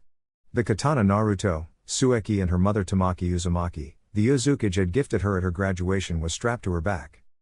The woman's purple eyes swirled, flicking from each S rank far before her to the other. An invisible smirk flashed on her face at the short twinkle in Kisame's eyes. The woman wasn't in any visible stance, rather standing with a straight back and her feet flat on the ground. What 2 of the Akatsuki didn't know was that this was all for show. Those shinobi of darkness already had their orders. Toby, Hidan and Kisame had been ordered to direct those shinobi into the desert.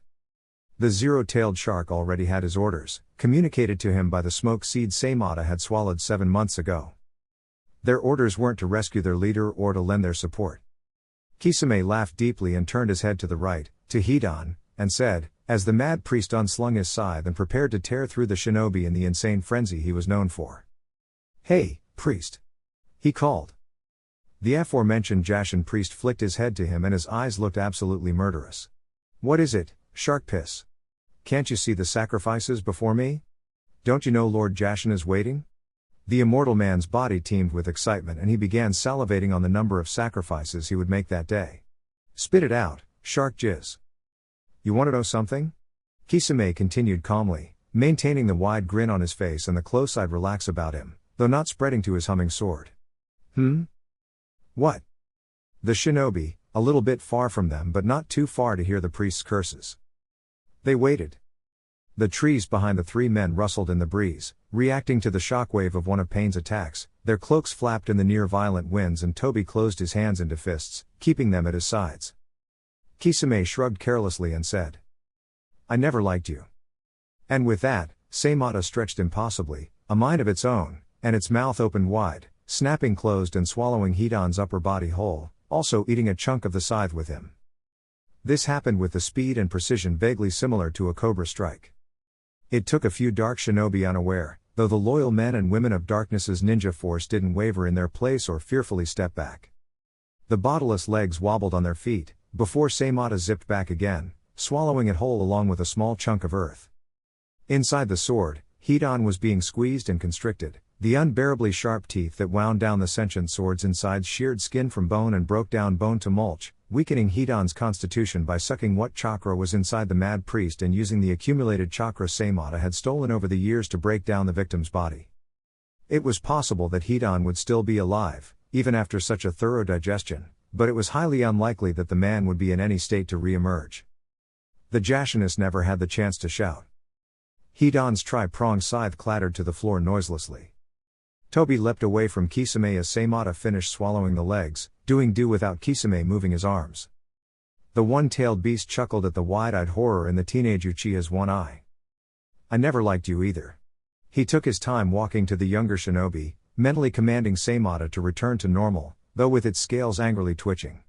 A section of the dark shinobi rushed behind Kisame and advanced, while another flanked Toby from behind. A dark, enraged shadow passed over Kisame's face and he bore a clenched-teethed frown, snarling. "You will regret insulting leader Naruto." He raised his left hand, his free hand, and flicked it into Dark Country's sign. Kurano. Half of the Fuinjutsu masters flanking Toby and behind Kisame clapped their hands in unison, while the rest unslung the large sealing scrolls hanging from their lower back, unfurling them as they did so to reveal a complex chain of seals that had been drawn end to end instead of on top of the other, like they usually were. The seal masters, Kushina included, shouted. Fuinjutsu, sealing art, chakra storage purgatory seal. A solid blue wall of churka shot up around them and a dome-like ceiling covering them, just as Toby evolved his Sharingan and attempted to disappear.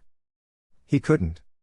Naruto and his seal masters couldn't understand the concept of chakra-less teleportation, like how Kisame had described to Suki of the time the masked man tried to recruit him in the Kiri cemetery, or how Chizuri Nagateko described how the Uchiha had appeared before her without warning on the day she was placed under Kotoa Metsukami. But the bespectacled blonde and his capable people knew that said masked man would use that same jutsu to escape when the situation wasn't in his favor. They couldn't afford to let the Uchiha man escape, who knows when he would resurface again or how strong he might be. No. He needed to be dealt with when they had the chance. This was their chance.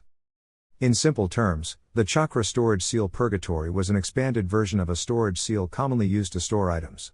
This storage seal latched onto chakra signatures that the bearers of the scroll had surrounded and effectively sealed them away into a spatial dimension of its very own, different from their home dimension and separate from any other dimension. The determinant for the size was of how far away the scroll bearers were from each other, and in this case they were on a plane the same size as a training ground. On the outside, scroll bearers placed the scrolls on pedestals, together in the center, where the land that Kisame and Toby stood on had formerly been, and they waited once again. The seal masters didn't understand the chakra-less teleportation, but they did understand that all creatures under the heavens were bound to earth and bound to life by their chakra. There was no such thing as a person or an animal without even a sliver of chakra. The seal they had used latched themselves to Kisame and Toby's chakra and sealed them away. 2 minutes of waiting and the storage seal didn't alert them of an escape. Success. They would only unseal the land and people inside the storage seal when the seals informed them that only the person with a massive store of water affinity chakra remained, else, they would simply burn the seals and damn the fire affinity Uchiha to the storage seal dimension.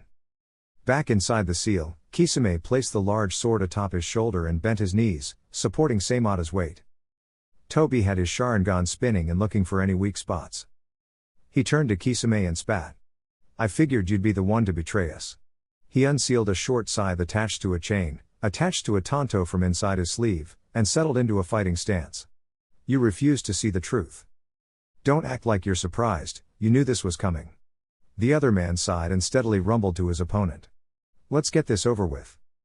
Oh.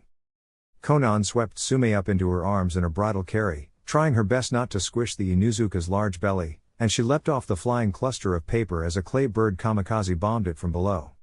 Dozens of white wets of paper blew out from her back as the air trembled after the explosion and the closeness of the blast ruffled her and Sume. Massive paper wings sprouted out from her back and she grit her teeth, souring as quickly as she could to the gates into the fire capital. They were so close. She tucked the wings close to her body, covering Tsume with most of the papers, and barrel rolled to the right, avoiding another suicidal clay bird. This one was followed closely by a flock of similar birds. Stay still on, Diadera yelled, flying on a drill-beaked bird. He dug his hands into the clay pouches on his sides and the hand mouths chomped on clay. Sasori, seated close beside the deranged bomber, rumbled. Get me to her. Working on it. He released a new flock of birds. This time they had spiders attached to their backs, constantly spooling explosive clay. Some of the spiders jumped off and surged through the air to Conan. Hang on a second, Conan murmured to the Inuzuka, who wrapped her arms around the other woman's neck and braced for impact. The purple-haired woman's stoic face didn't shift as the spiders landed on her back and exploded. A blizzard of paper spun on the drill-beaked bird's back and Conan ran out with her head lowered, still holding Tsume bridal style. Diadera grinned madly, his demented eyes wide and excited. Sasori's Hiruko puppet shell skipped aside as the woman blazed by, her dark brown eyes on the Iwa missing ninja, who slammed his right palm down on the back of the clay bird they were all on. Volleys of sharp feathers shot out of the back and impaled Tsume and Conan. Fucking easy, The bomber crowed proudly, about to turn the bird around to support Orochimaru. He almost didn't see when, as soon as the feathers impaled the two paper clones, Conan's body dispersed into confetti and the small pieces of paper latched onto the Sasori and his surprised teammate. They fizzled and Sasori didn't bother trying to take off the thousands of confetti on Hiruko. He kicked open the back of the puppet shell. Boom! Paper gathered in the sky, reforming Conan and Tsume. Holy shit, Tsume cried, her bones rattled from the blast. A plume of black smoke shrouded the blast zone in the sky and small sparks of fire rained down. Nothing is ever as it seems, Conan whispered for only Tsume to hear. Yes, she had created the confetti bombs from her body and shaped them into identical clones of her and Tsume, but she and the woman had also hidden under the clay bird until Diadera or Sasori predictably attacked. Avoiding the explosion was the hard part. She sacrificed thousands of paper tags to take the brunt of the blast, while she used her body to shield Tsume from the rest. Conan looked down to the Inuzuka, her eyebrows lightly furrowed. Are you okay? I'm fine, I'm good. She faltered. She usually wasn't this easily shaken up. Was it the hormones? Good. We're not done yet. She grunted as her wings batted away a swarm of poison senbone shot up from below them. Some of the paper melted and she made it rain on the trees on the ground that Sasori and Diadera were using as perches to run after them. Shiten grumbled, breaking character to calm Tsume down. These kids don't know when to give up. Tsume scoffed, rolling her eyes and tightening her hold on Conan. Kids? Yes, I'm much older than them. The purple angel peered down to Tsume and a brief sparkle of laughter passed over her emotionless eyes. I'm older than you too, you know. The pregnant dog woman still didn't believe her, not knowing that Conan was the same age as Naruto and Tsume had turned 22 not 2 weeks ago. PFFT, you're not older than me, Conan. A tickled laugh escaped the purple-haired lady's lips and she smiled a little brighter to the woman under her protection. Thank you, Tsume. Not understanding that she had just complimented her benefactor, Tsume shrugged. Okay? She dipped her fingers around Conan's neck and tapped the handle of the sheathed blade on Conan's back, Raijin no Ken, telling her. Do you want me to call Minato? Knowing the level 10 seal master Minato was, he had found a way to etch a Hirashin seal tag on the Nidame's lightning sword. Conan shook her head. These two are what we call small fry, the woman muttered under her breath, doing so with a straight face and tucking in her wings once again to avoid a volley of senbon. By now, the capital's defenses might have been alerted and they're closing in on us. I just need to get you to running distance of them, and all you have to do is tell them your name and show them Raijin no Ken. Minato said that they would know who you are. Tsume nodded slowly, understanding that she was neither in the state to lend a hand nor could she risk Minato worrying about her by rebelling now of all times. Though she did ask. Minato and the Fire Lord are pretty close. Conan grunted, dispersing her lower body in time for more senbon to pass through her. The origami angel asked herself why Diadera wasn't attacking her as well. He might not have the clay to spare again after the long-distance bombs didn't serve him as well as it was supposed to. She shook her head and adjusted her bridle hold of Minato's pregnant girlfriend, coming out of her head before something avoidable could happen. Seems to be the case. Has he ever? She ground her teeth and swerved to the left, swishing right again, iron sand made to snag them out of the sky. Sasori wasn't playing games anymore, it seemed. Said why they're so close? He helped with the rebellion when they were younger. Minato was Chunin, I think. Tsume answered quietly, unsure. He doesn't talk about her much though. He said they haven't spoken since he left Konoha. Sensing her apprehension, Conan said in a soothing voice, betraying the aerial acrobatics she was carefully tumbling through. He won't have us take you to her if he didn't trust her. I'm worried, is all. They descended down to the earth and the origami angel gently dropped Tsume onto her feet, pointing into the woods and in the general direction of the capital's sirens, ringing aloud at the sounds of combat coming from Conan and the two other S-ranks. The purple-haired woman placed her other hand on Tsume's shoulder and kept a neutral expression, one to keep the hormonal Inuzuka from panicking. Run to the capital and don't look back. She unslung Raijin no Ken and handed it to Tsume, who collected it with both hands. The sirens of the fire capital changed pitch, signifying that their forces were heading out to investigate the threat. Don't forget. Tell them who you are and show them the sword. They weren't expecting Tsume, but they won't turn her away. Minato's friendship with the Fire Lady, though understated and hidden before the Konoha bloodbath, was now made public after Minato's defection by the Fire Lord's own hand. It was Wakano's way of showing that no matter what happened, she would still consider Minato her close friend, and the same should be for him of her. The Fire Lady didn't know Tsume's affiliation with Minato, but the Raijin no Ken was the only weapon Minato took from the vault, and with it being in possession of a pregnant lady, there won't be that many questions raised. The 7-month heavy woman clasped the sheathed blade in her arms and bobbed her head. Conan smiled lightly, for the briefest of moments, so quick that Tsume didn't know whether or not it happened. Go now. I'll cover you. Oh. Sueki's narrowed her burning red eyes and snapped her right knee up, using her shin guard to kick aside a slash from the deadly Kusanagi blade, spinning on the same foot and planting the right foot on Orochimaru's hastily raised guard, covering his chest with his forearms as the vampire pivoted once again, feigning with her right foot aimed to his chest but ultimately smashing her fist into the scientist's face, strengthening her bones with her blood and easily cracking the Sanin's nose. KSSHHHHH. The white-haired vampire clenched her teeth as an earth spike almost impaled her, if not for her using her blood to strengthen her porcelain white skin, only tearing the side of her Jounin flak jacket. The non-mask-wearing black commander cracked her elbow into the spike, smashing it to pieces, and whipped out a fistful of long, blood-filled senbon, spinning each of them in her fingers to deflect a volley of water bullets from Orochimaru's water mask, straight into the ground, moving her body with primal instinct as more earth spikes made to rip into her body. That water mask was a light blue snake with a small, flat, eyeless mask covering its face. There were 10 water affinity hearts inside the snake and the creature had slithered out of Orochimaru's elbow. The renegade Sanin smirked sharply, ignoring his bleeding nose, and he pelted back towards the legend-class Kunoichi. Her heart was the last ingredient that would cure his affliction. The vampire's immortality would do nicely. His back opened and black threads wiggled wildly. Kukukukuku. Sueki fell onto her back and tucked her knees into her chest, rolling back from a haymaker from the man that had speed slithered to her and ensuring her needles didn't prick her body, even though they couldn't. The man gave a feral hiss at his miss, but as the woman righted herself once again, she twisted around and threw all the medical needles in her hand and clasped her fingers into the rat hand seal. The needles whizzed to him and another snake slipped out from his left elbow. This one was deep red and wearing an equally eyeless mask to its water and earth counterparts, trying to get closer to the vampire, and its mouth cracked open as the Sanin called, at the same time as the homing senbone separated in the air.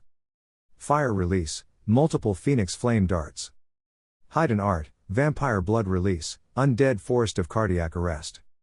The flame darts hit each blood senbone and those senbone fizzled into red mist, that encroached onto Orochimaru as the white-haired vampire flicked her fingers into two other hand seals. Wind release, great breakthrough. The man inhaled and blew out, dispersing the blood mist that would undoubtedly mess up his immune system all over again, and he shifted his head aside from a four-fingered stab for the nape of his neck, courtesy from Suki. He spun around and swept the woman off her feet, though that one burst into blood mist and he doggedly blew it away, not caring that his breath had uprooted a clump of trees and bushes from the ground, taking with him animals that had made their home in the forest.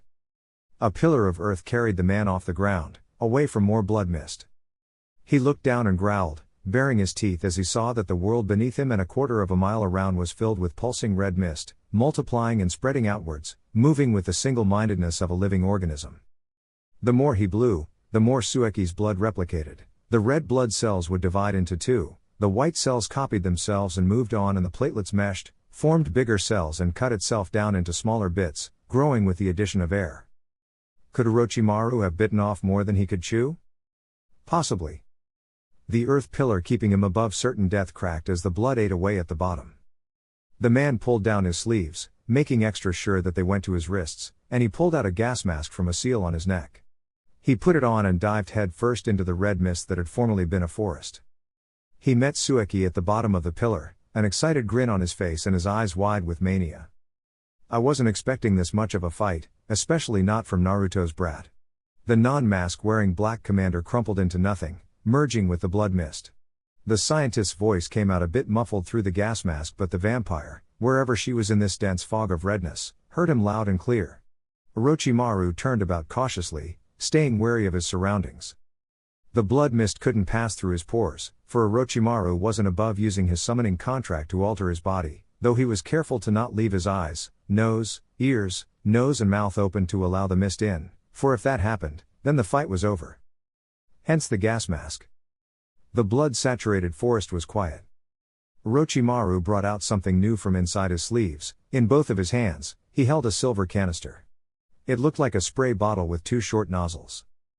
Can you guess what this is? His eyes widened and his senses flared, forcing his body to instinctively move aside from a straight fist that surged for his throat.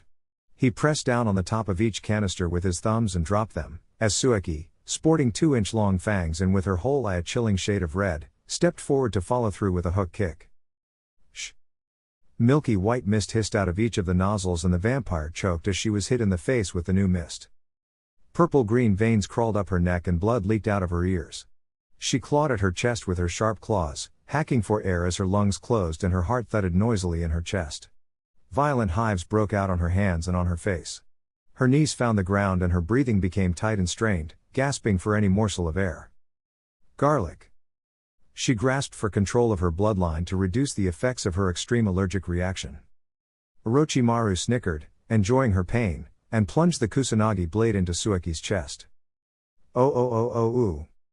Taijutsu isn't your talent, Diadera, Conan said and slapped up a blow to her face, catching his elbow and tucking it under her arm, tossing the mad bomber over her in a fluid judo flip.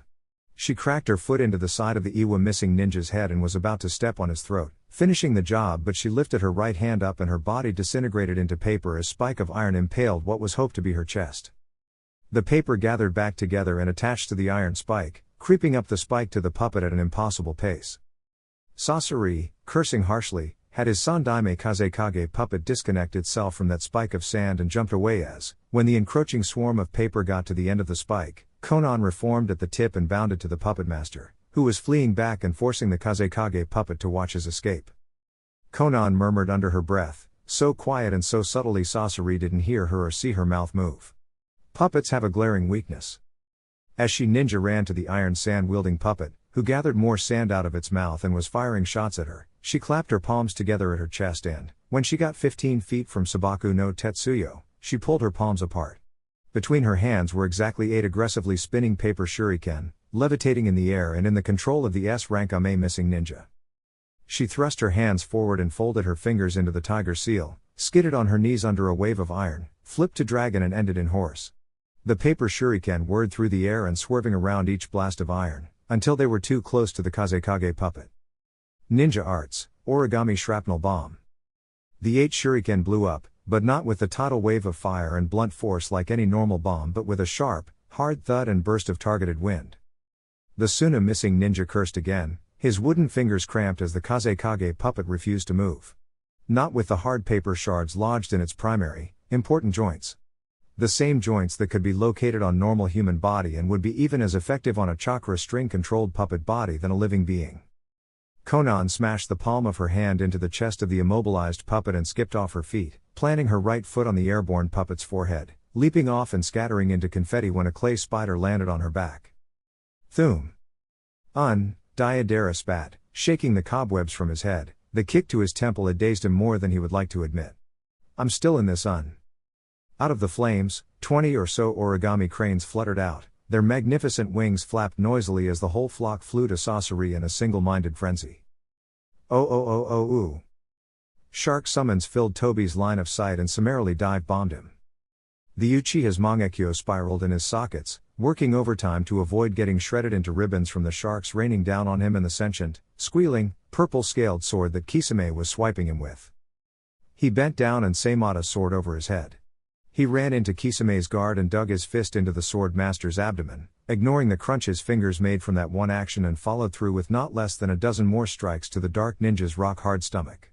The shark man's eyes narrowed and he pushed out his stomach, reducing Tobi's punching space, and introduced a firm Spartan kick to Tobi's masked face, which the Uchiha avoided by throwing his weight to his left and pushing his hands into the ground, narrowly missing the jaws of a shark summons.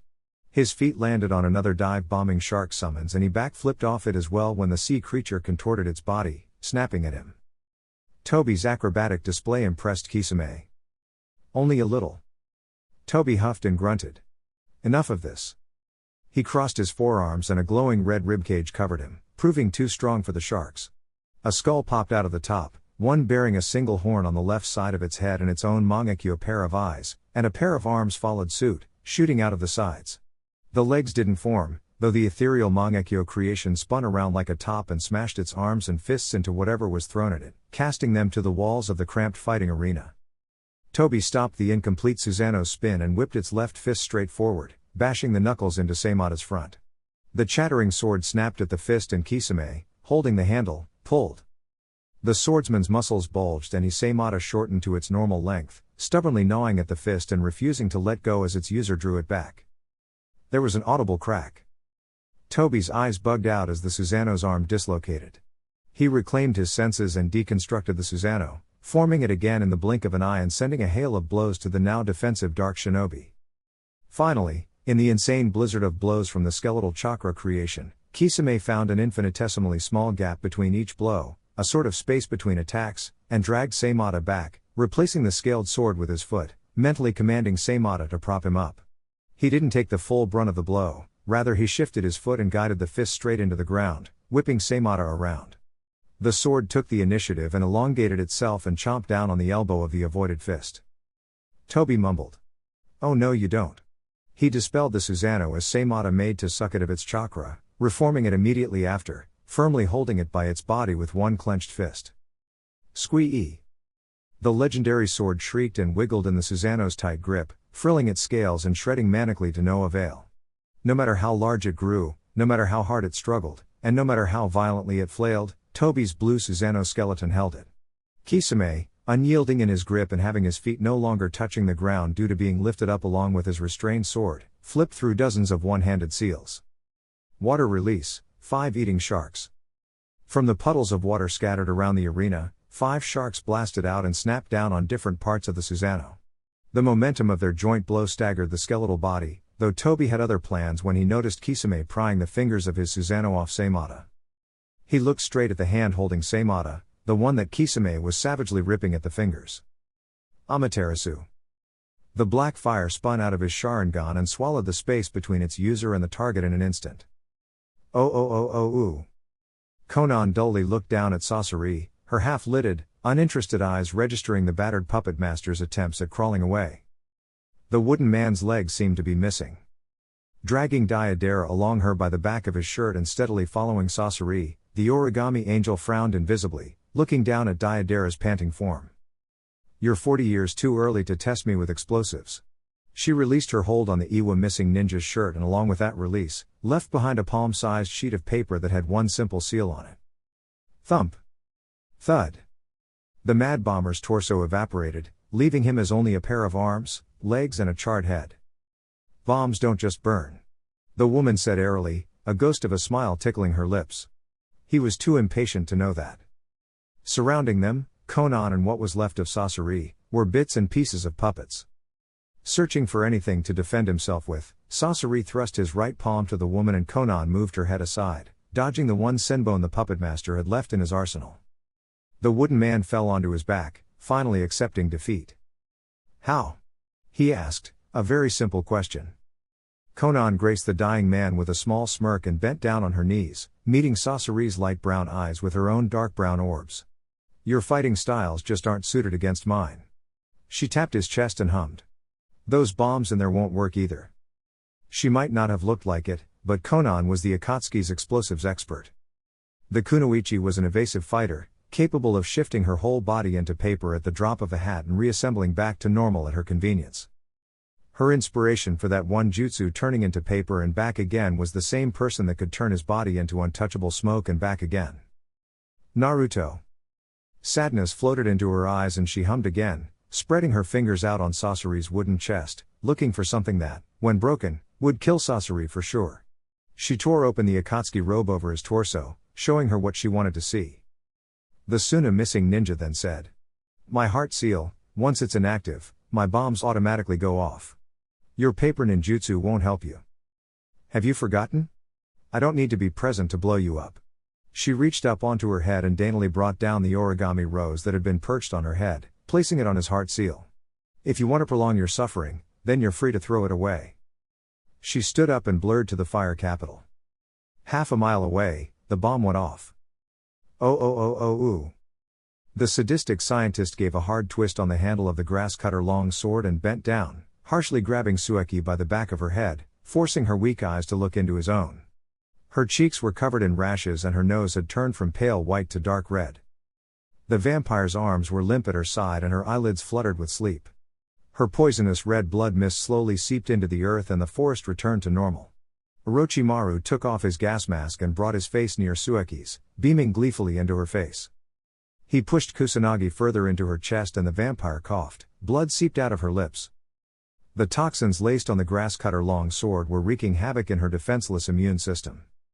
"Don't worry," he breathed out. "I didn't puncture your heart, just a major artery." His firm grip on the back of her head tempered and he gently ran his fingers down her soft white hair, which was splotched with a few drops of red. "It's disappointing how the Seikonomi branch family of the Chue Inku clan are so vulnerable to garlic. Cliché, if I may say so." The Seikonomi branch family being the only subgroup under the Chue Inku clan wasn't common knowledge, but the scientist had proven very resourceful in acquiring information, especially back when Dark Country was weakened by the Civil War.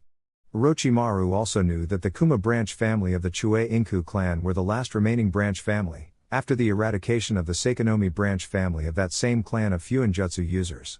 Another branch family of Dark Country was the Shirori branch family of the Suzumabachi clan, that specialized in using termites, instead of wasps.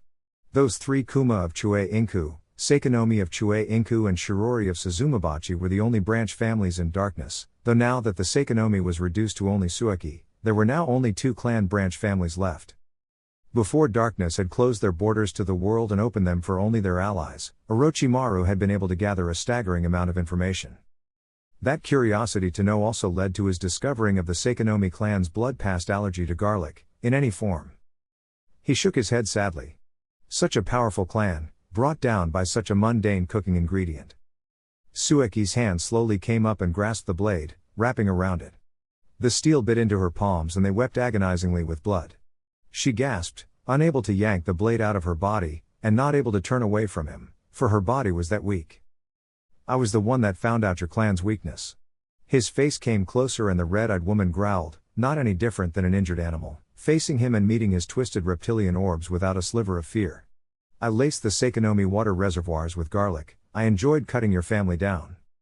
The vampire's breathing became heavier and the blade cut deeper into her palms, still weakly trying to pull the sword out before it could do any more damage. She didn't want to listen to what the scientist was saying. They squealed like pigs. He teamed pleasantly. I find that it's a good thing you and your parents didn't die. You won't be here to give me your heart if you had died back then, now would you? He wondered sarcastically.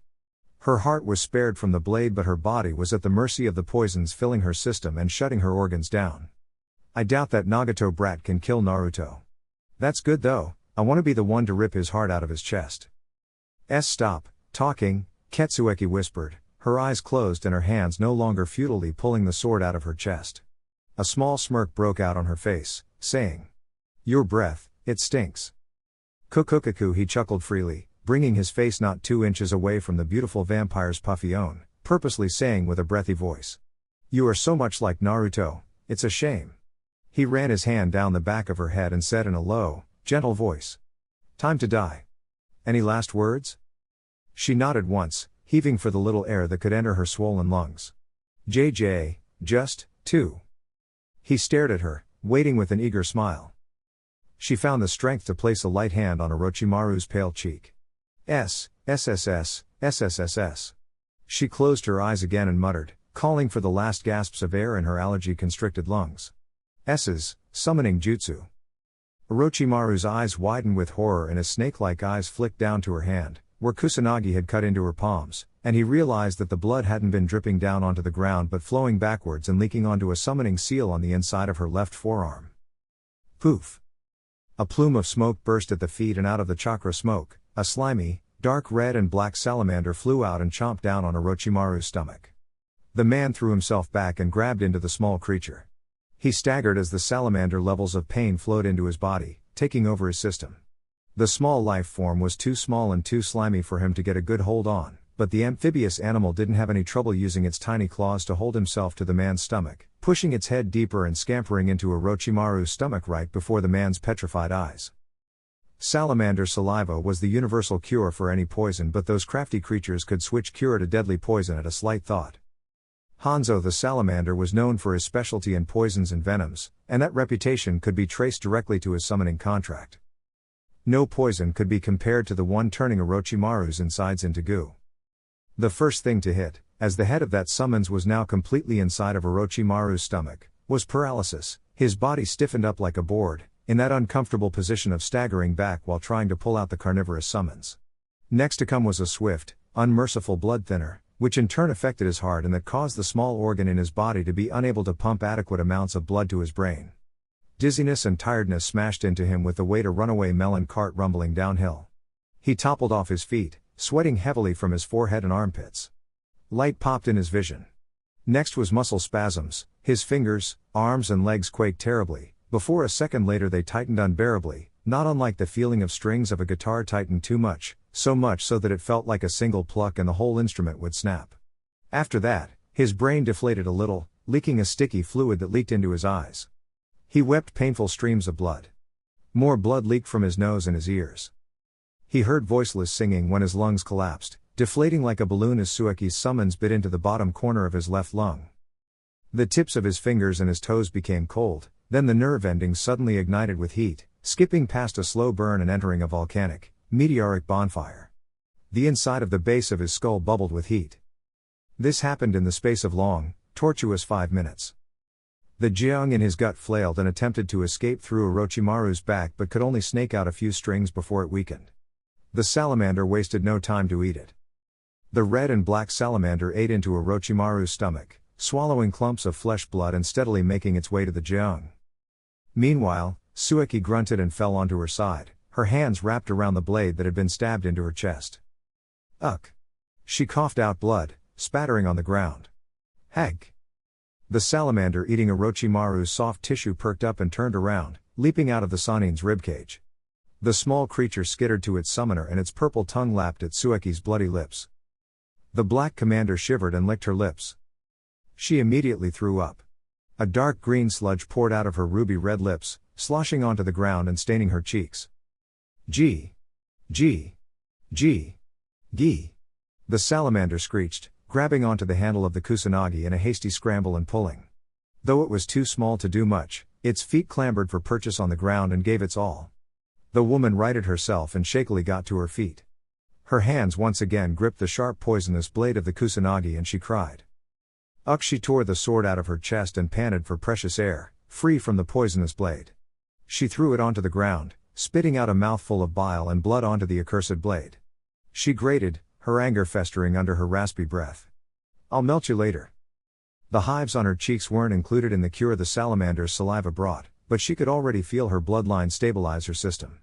She hadn't been able to calm down her allergies with her bloodline because Orochimaru had stabbed her with that poisonous blade, pumping her with a variety of toxins, poisons and venoms that could take down an adult elephant. Giving his first wife the salamander summons was never part of Naruto's plan. He merely wanted a capable ally with Suki and Kushina in the occasion that he wasn't fast enough to get to them. In hindsight, it was a good idea. Suki staunched the sword hole on her chest with her hand and stumbled to the Sannin, who was lying spread eagle on the ground and listlessly staring at the bright orange sun. His entrails were all over the place, either having bites on them or befouled by claw marks. She fell onto her knees next to his head and took a drop of blood from his leaking stomach. She licked the blood and the scientist's eyes flickered from the sun to her face. A long, slow, excruciating groan came from his lips at the realization of their switched positions. The small salamander climbed up her back and skittered onto her head, cocking its own head to the side, staring down at the half-alive man its summoner had brought back from the very brink of death. Sup, perv. She liked how the pain the renegade Sannin was in beamed out from his red, reptilian eyes. His tongue flopped uselessly in his mouth and he visibly paled at the sinister grin that grew on the normally stoic vampire's face. You said something about my family squealing like pigs. The woman's eyes closed and they turned upwards, her face positively glowing with glee, scarily resembling how Orochimaru's former student would look before beginning a torture. Orochimaru of the Sannin shivered, right down to his twisted, tainted soul. Don't be too shy to squeal, okay? Ooh. Dark country medics carried Kisame off into the country on a gurney. His body was wrapped in bandages and what little that could be seen his eyes and his mouth was charred black. 4th-degree burns. He was lucky to be alive. Seimata hadn't been so lucky. When the ninjas of the country had poured gallons of water onto the black fire to no avail, the seal master sealed the fire away to be studied later. The purple-scaled sword had been burnt to a crisp. It was debatable whether or not it could be saved. Seimata had used Kisame's hold on its handle to throw him out of the way less than a half a second before the fire hit them, but the size of the fire overcame the effort to save its master's life. The black fire had burnt through the walls of the separate dimension as like paper to ordinary fire and the masked man had used that opening to escape. Their trackers had pursued but the masked man had disappeared in an invisible vortex, leaving no trace to follow. Kushina jogged beside her friend's stretcher as the medics hefted the large man into the safety and security of the country. They had already administered emergency field treatment as soon as they found him and soothed what burns they could with their medical ninjutsu. They were taking him to the clinic in the refugee camp to get him stable and in better shape before they could safely transport him to the North Regional Hospital situated in the northern region, when they were sure movement wouldn't adversely affect his burns. There wasn't much they could do to help Seimata except gently push chakra into the sword and place it on a separate, smaller stretcher. They did what they could. The sword wasn't even strong enough to frill out its scales to repel those foreign hands. Ooh. Yahiko's corpse's fingers touched Naruto's temple as the ghost reached him. Soul Eater. That was the point, Naruto completely disappeared from his sight. The ghost had reached the pinnacle of his white noise technique that, if pushed further, he would venture into silent night. The technique he was currently using that allowed Naruto to enter soul form made it so that the faster he was, the less and less he was able to be seen. Opponents that were able to see him could touch him, but when he elevated in speed, he entered a whole new plane of awareness. He was a small step slower than the speed of light. The forehead the Devapath thought he had touched passed through his hand and when he turned around, he saw no body. A kick connected with the side of his head and he whirled around, searching for the source. Then a blade cleanly cut through each of his arms, letting them drop uselessly onto the ground and continuing his unseen attacks, breaking the last path down. The black receivers on its nose and ears were pulled out, the receivers on its arms and torso were yanked out as well. The last thing Naruto did was stab his pointer and middle fingers into the path's Rinnegan orbs. That last connection to the crippled cage all the way and Ame blinked off and Nagato was all alone. Naruto's body became visible and he caught his orange-haired friend's corpse as it lifelessly flopped forward, lifting him onto his shoulder with a grunt. Up we go. Naruto's protective tentacles receded into his body and his eyes changed back to their normal shade of blue. The red sky seeped away into the black clouds and those as well crumpled into themselves, turning to vapor. The bespectacled blonde refused to allow the pain and chakra loss from the battle affect him, stepping forward as best as he could with somewhat firm feet and his eyes steeled with resolve as he patted the back of the dead body on his shoulder. It wasn't that he couldn't use acidic smokescreen to dissolve the Deva path. It was that he didn't want to turn his friend's dead body into paste, not even if Yahiko was the one attacking him. Naruto wasn't so heartless as to desecrate his late friend's body in such a way. Yahiko's burial was long overdue. Let's get you home, buddy. Naruto huffed, staggering from side to side as lights popped in the back of his eyes. He blinked numerous times and shook his head.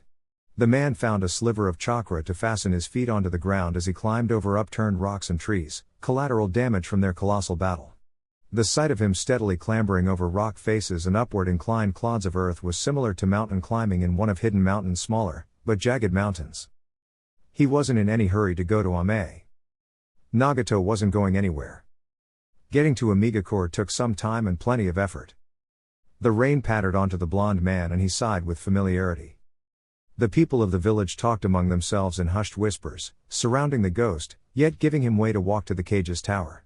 Some took Yahiko's dead body off his hand and carried it behind Naruto, doing so out of respect for both Yahiko and Naruto, two of the 5 people that had liberated Ame from Hanzo the Salamander and the incursion of major hidden villages.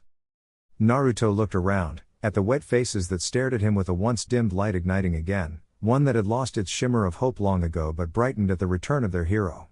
The people placed their hands on Naruto, murmuring their greetings as he passed through them. The glasses-wearing man subtly nodded to each greeting, his half-mask set firmly on his face didn't and his hair soaked through with the village's heavy downpour. Ame was an industrial village, with tall, metal towers and steam-powered locomotives moving up and down, though life well and truly came back to the downtrodden village at Naruto's arrival, carrying another valued hero with him no less. For Naruto, the feeling was similar to when a father returned to his loving family after a very long journey. It made him happy. The sounds from the people became louder and there was palpable excitement running through the people. A buzz went through them and more people came and surrounded Naruto when they got the news of his return, reaching their hands to him for just a touch, believing in their hearts that Naruto was a deity and that such a humble, glancing touch will bless them. Young and old, shinobi and kunoichi. All welcomed Naruto, the ghost, back to Ame. Alright guys, that's it for the video. If you enjoyed it, please feel free to leave a like and subscribe. As always, the rest of the story is already out over on Patreon, link to that will be in the description. Anyways, until next time, peace.